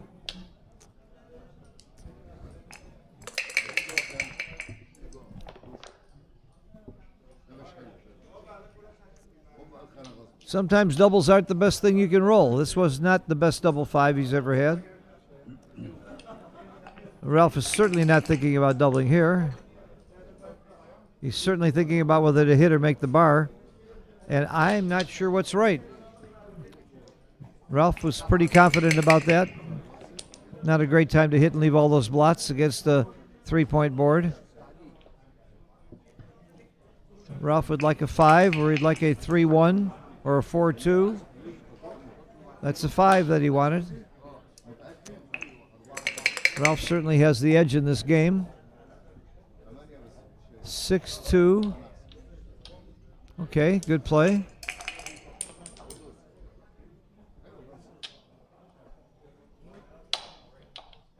I would probably go to the 3-point here. It's not pretty, but I think it's prettier than stacking or leaving a shot. Yeah, I go to the 3-point. That's me. That's me. Notice he's not running off the 20-point because he's outboarded. This is my play. At the other table, the score is getting closer. It's 8-6. He's fighting back. Both of these guys are not giving up. You know, you're playing for a lot of money plus a lot of fun and prestige. This is one of the big tournaments of the circuit, one of the biggest.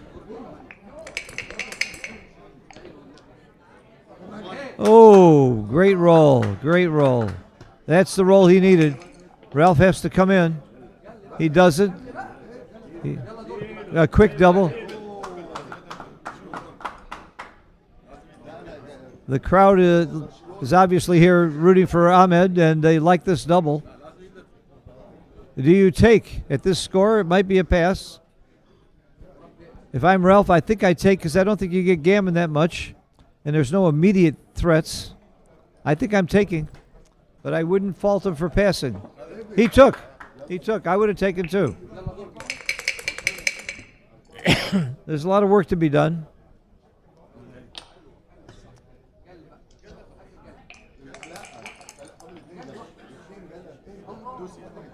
That's a big dance. That's a real big help for Ahmed.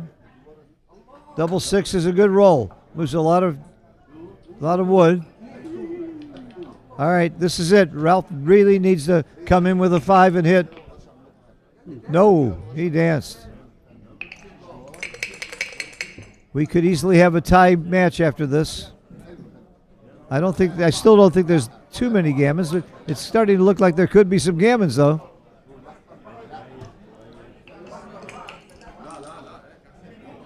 He came in. He's happy to come in. He's happy to come in and start moving some wood. Now he'd just be happy to not get gammoned. Big roll.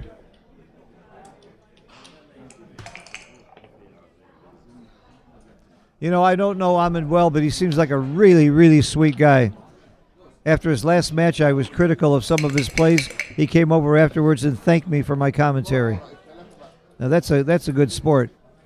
Do you clear the 6-point here? There's an argument to clearing the 6-point, but you leave more shots. I guess it's wrong. You want to have that one place to land.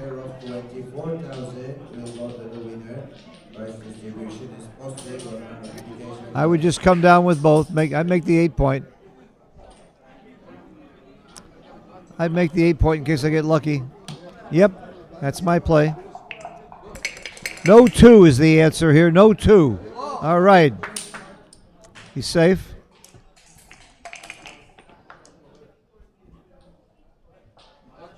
I would come in. He doesn't want. You see, he could have made the 4-point, but he doesn't want to waste those pips.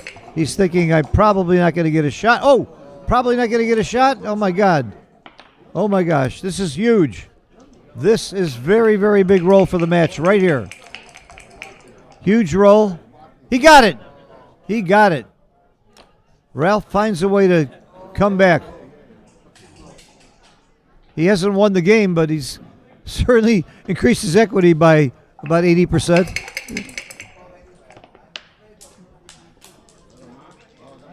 Don't throw that 4 away. You'd like to roll a 4. Find a good dice. Find a good one. Look at Ralph smiling and relaxed. This is a very tense game, too. Very, very big game. That was a huge hit. Poor guy rolls a 6-1 and gets hit. You got to wonder, what do I have to do to win? What do I have to do to win? Roll a 4 as it starts. Now Ralph must hit loose with a 2, 3, or 4. Preferably, oh, a 4-2. Did I say he must hit loose? He didn't have to.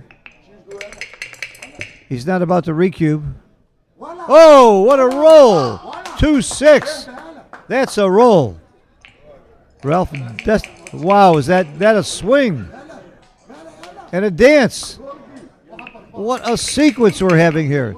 This is backgammon at its best. Ralph could easily get gammoned in this game now, after being a big favorite. Ralph was a big favorite. I was chalking it up, and now he might get gammoned. Just don't roll small. Rolling small is the only thing that can hurt him. That's big enough. Big enough to leave a shot. You may as well hit. You may as well hit. There's not more shots. You may as well hit. Same number of shots. No, go for it. Yeah, same number of shots. Take it off. That's fine. It's got to be a 5. It's got to be a 5. It's got to be a 5, Ralph. He knows that. No! What a swing game. Ralph had the game won, and now he's going to get gammoned.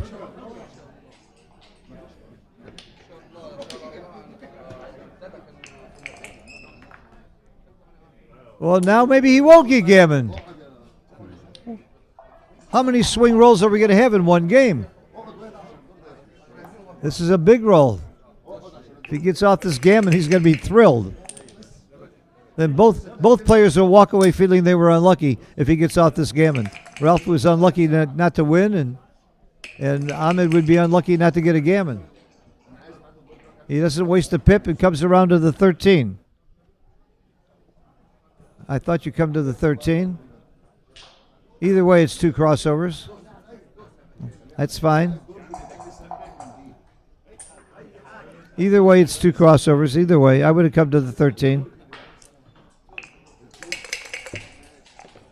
The gammons are still in play here by a long shot. Ralph's going to need another double probably. 3-2. There's wasting 1 pip. I guess it's okay to bring it in. I guess he needs to do that. It certainly looks like a gammon without a double. You better roll a double.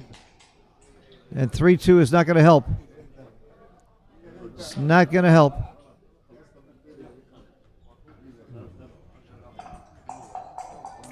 He's going to have a giant double in the next roll or two. And wow, what a swing this all is.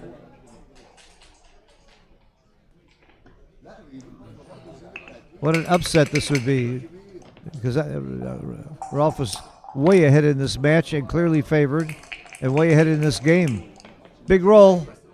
It's not going to be enough. You bring it in and you hope for double 4s or better. Double 4s or better gets off the gammon. Double 4, double 5, or double 6. 3 rolls will get him off the gammon. Double 4, double 5, and double 6. That's it. Nope. Big game for Ahmed. Big game for Ahmed. Wow. 1 away, 3 away, Crawford. Ahmed's a 75% favorite to win the match. And this game, gammons doesn't matter very much. Gammons don't matter very much. So what we have here is you play it like double match point. And why is that? Because if Ralph wins 1 point, he's going to double on the first roll next time anyway, and they'll be playing for the match. And if he wins 2 points, all it does is takes away the free roll for Ahmed. So the gammon's worth 2.4%. It's worth almost nothing. So you play this game like DMP. Just try to win the game. And at this moment, assuming equal skill, Ahmed's a 75-25 favorite to win the match. That game was almost certainly won by Ralph. He got to a lucky position, and then boom, the whole world came to an end. And we've got a close match on 1 also. Very exciting. Score is 10-9, and here it's 10-8. And these are battles for a lot of money and a chance to win a lot more money. You got to like Ahmed's position here. Make the 3-point. Very tense match here. Very exciting. This is almost a repeat of what happened to Ralph yesterday. He had a huge lead against Johan Morier. And then blew it. And then came back and won it.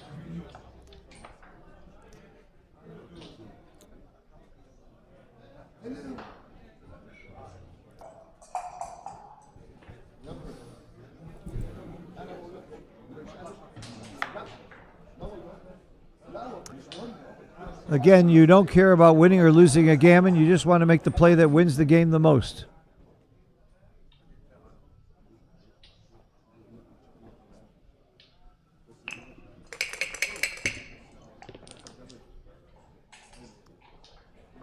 I think you hit here. And I agree. I like this hit very much. It unstacks, takes away half his roll. I like that hit. And this is a nothing roll for Ralph. Come down. Is he thinking about hitting off the ace? I wouldn't fault him for that. It's double match point. Gammons don't matter. It might be right to take away half his roll. I like it. I like it. Once in a while, the guy dances too. He's been known to roll 3-6 here a lot.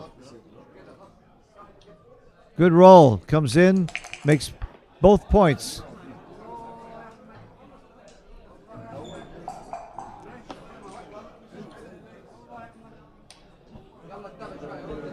Okay. This game is a pick'em game so far. I don't know who's going to win. This is simple. Let's bring it in. Ralph would like to get out of there with a 6. 5-4 doesn't do much. Doesn't do anything that's any good. Do you bring 2 down and give up your midpoint? Do you make the ace point? Wow. This is not a fun roll. I don't know what to do. That looks like my play. I just think everything else is even uglier than giving up your midpoint.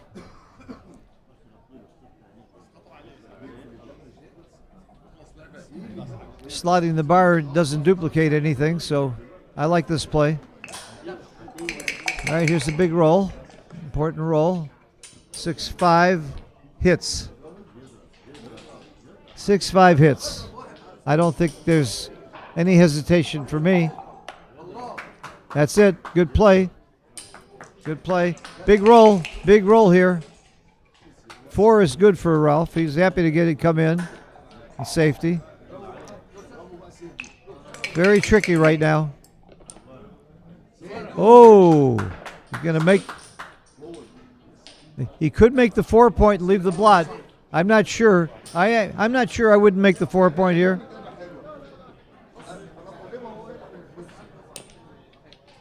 This is my play. I would do this. I would do this. All right, I agree with that play.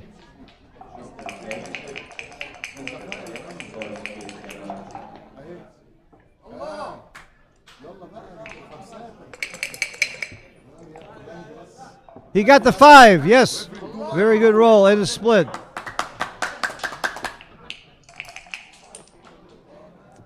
Double ones. Oh, he makes the bar. Makes the bar. Sure, you make the bar.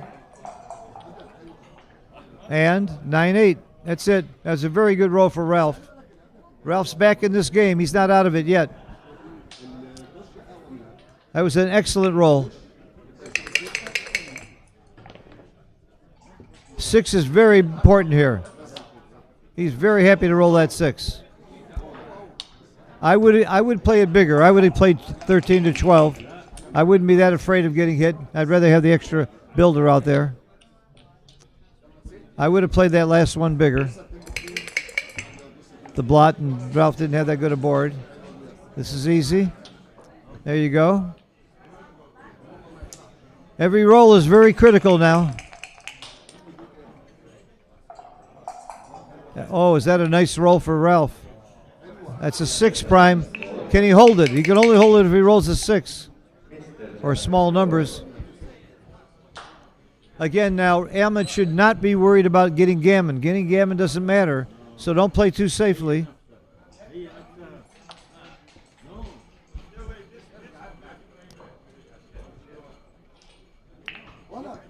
Six is critical here. A 6 is critical. He threw it away. He had a 6 and he threw it away. Wow. Keep going. I would keep going. The fewer shots, you don't want to get hit. Keep going. There's an argument for coming in. All right, I like this play. 2s and 3s. He would like to hit him. He really would like to hit him. He does. He's in the game. Now come into the 6-point, yes. And then you're going to slot your ace and either make it or get hit. No, you really don't want to make it. You want to get hit. Oh, now he's got great game. If Ralph doesn't roll a 6. No. That's not his. That's not. You do not hit. You want your opponent to roll anything but a 6. You want him to roll 5s and 4s. Do not hit. Hitting keeps it from breaking.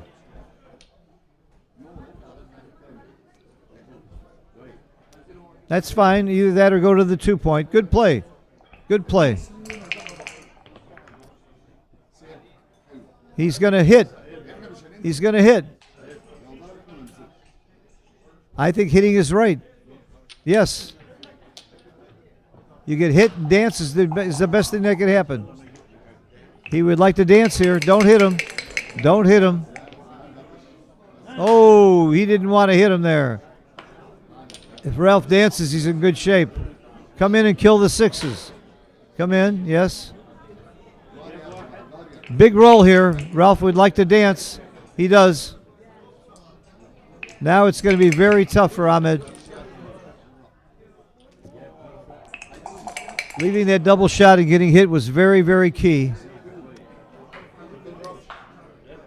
I would hit loose. Gammons don't matter. You close the board, you just lose. Hit. Hit. Because he wants to get hit.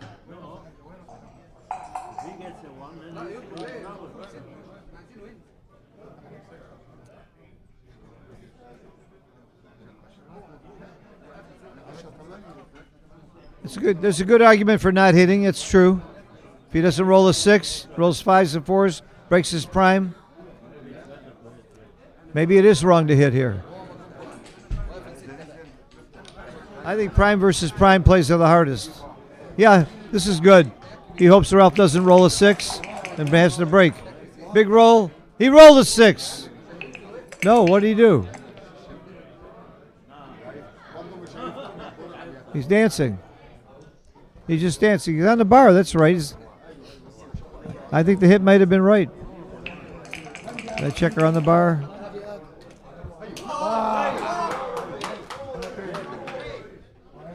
Look at that play by Ralph. Beautiful play.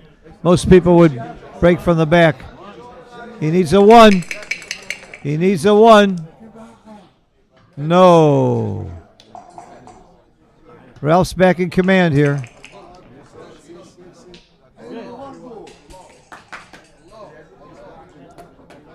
I think you just cover. What are you going to do?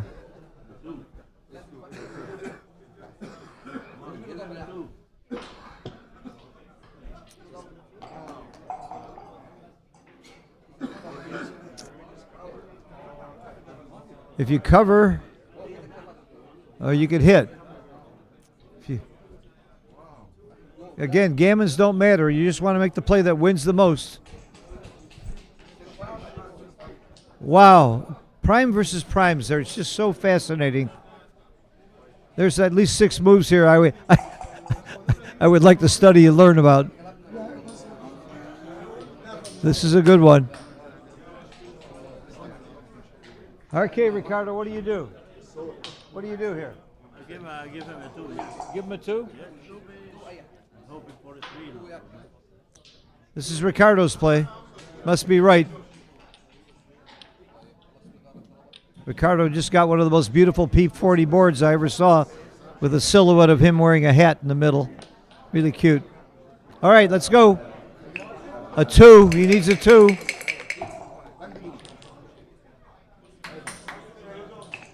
He needs a 2. He got a 2 and a 6. Wow. That's a monster swing roll. What a comeback by Ahmed. And it ain't over. It ain't over by a long shot. It's pretty simple. You play it 3 times and play to the 2. You're not going to give him a direct. And you go to the 2 point. That's it. That's it. Pick up your, hit the clock.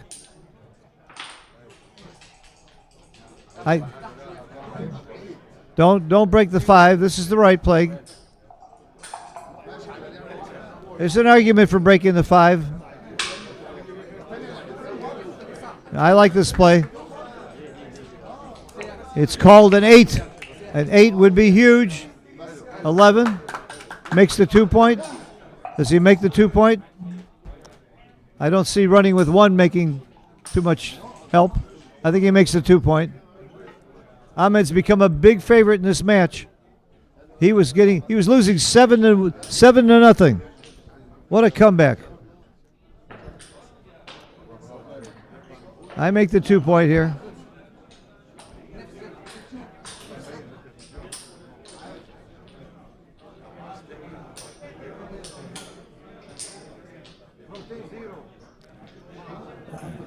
I mean, the race is not good enough to run, in my opinion. I think you just make the 2. And hope he gets a bad roll now. Yep, that's me. There are some bad rolls here. A couple of big 6-5 and big numbers. 3-1 is okay. That plays. It's 10-10, double match point at the other table.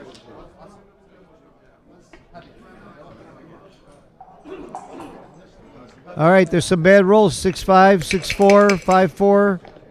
High doubles. High doubles, I said.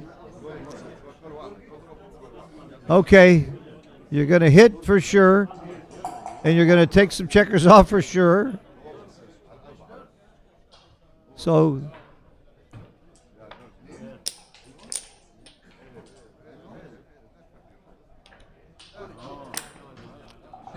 why leave more shots? The extra checker doesn't matter. I think this is wrong. See, here you can get hit with 13 shots when you could make the other play and get hit with 11 shots. And 11 is less than 13. Did you know that? I don't see why he left the extra shot. He would have been hit either way. Hit either way. Now this is big. Wow, what a game. He had this game. It was all over. No. He rolled a 4-1 and he moved one extra pip. That was illegal. That was an illegal move. Are we seeing some swings here or what? Okay. Come in with the 3, 4, 3. Yes. This is not easy to bring home. What a game. What a game. He hits. That's a great roll. He's got to come in with a 4 or a 5. A 4 or a 5 and come in. No.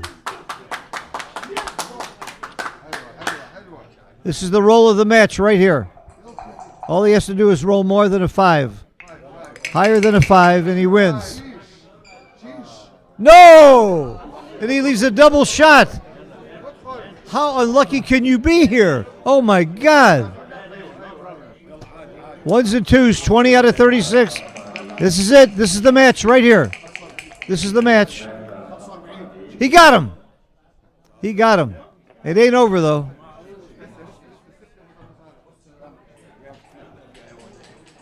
I don't think you lift. If he rolls a 6, I think you want to make that point.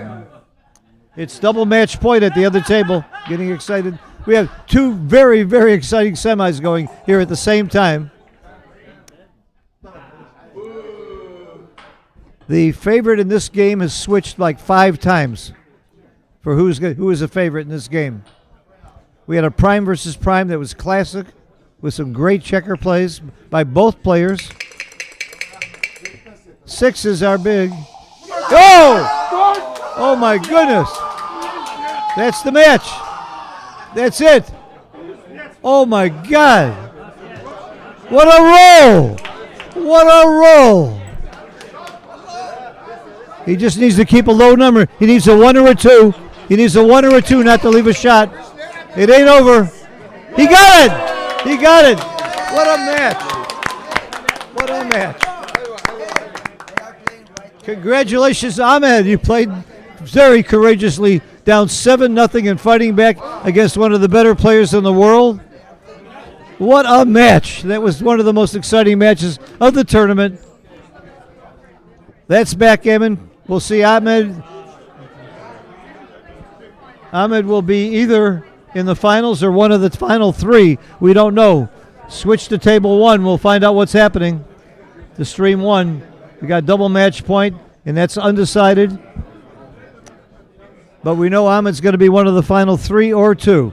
Thank you all for watching. We'll see you tomorrow in the finals at 5 o'clock. Phil Simborg signing off from Dubai. Switch to table 1 right away. It's double match point.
Bye.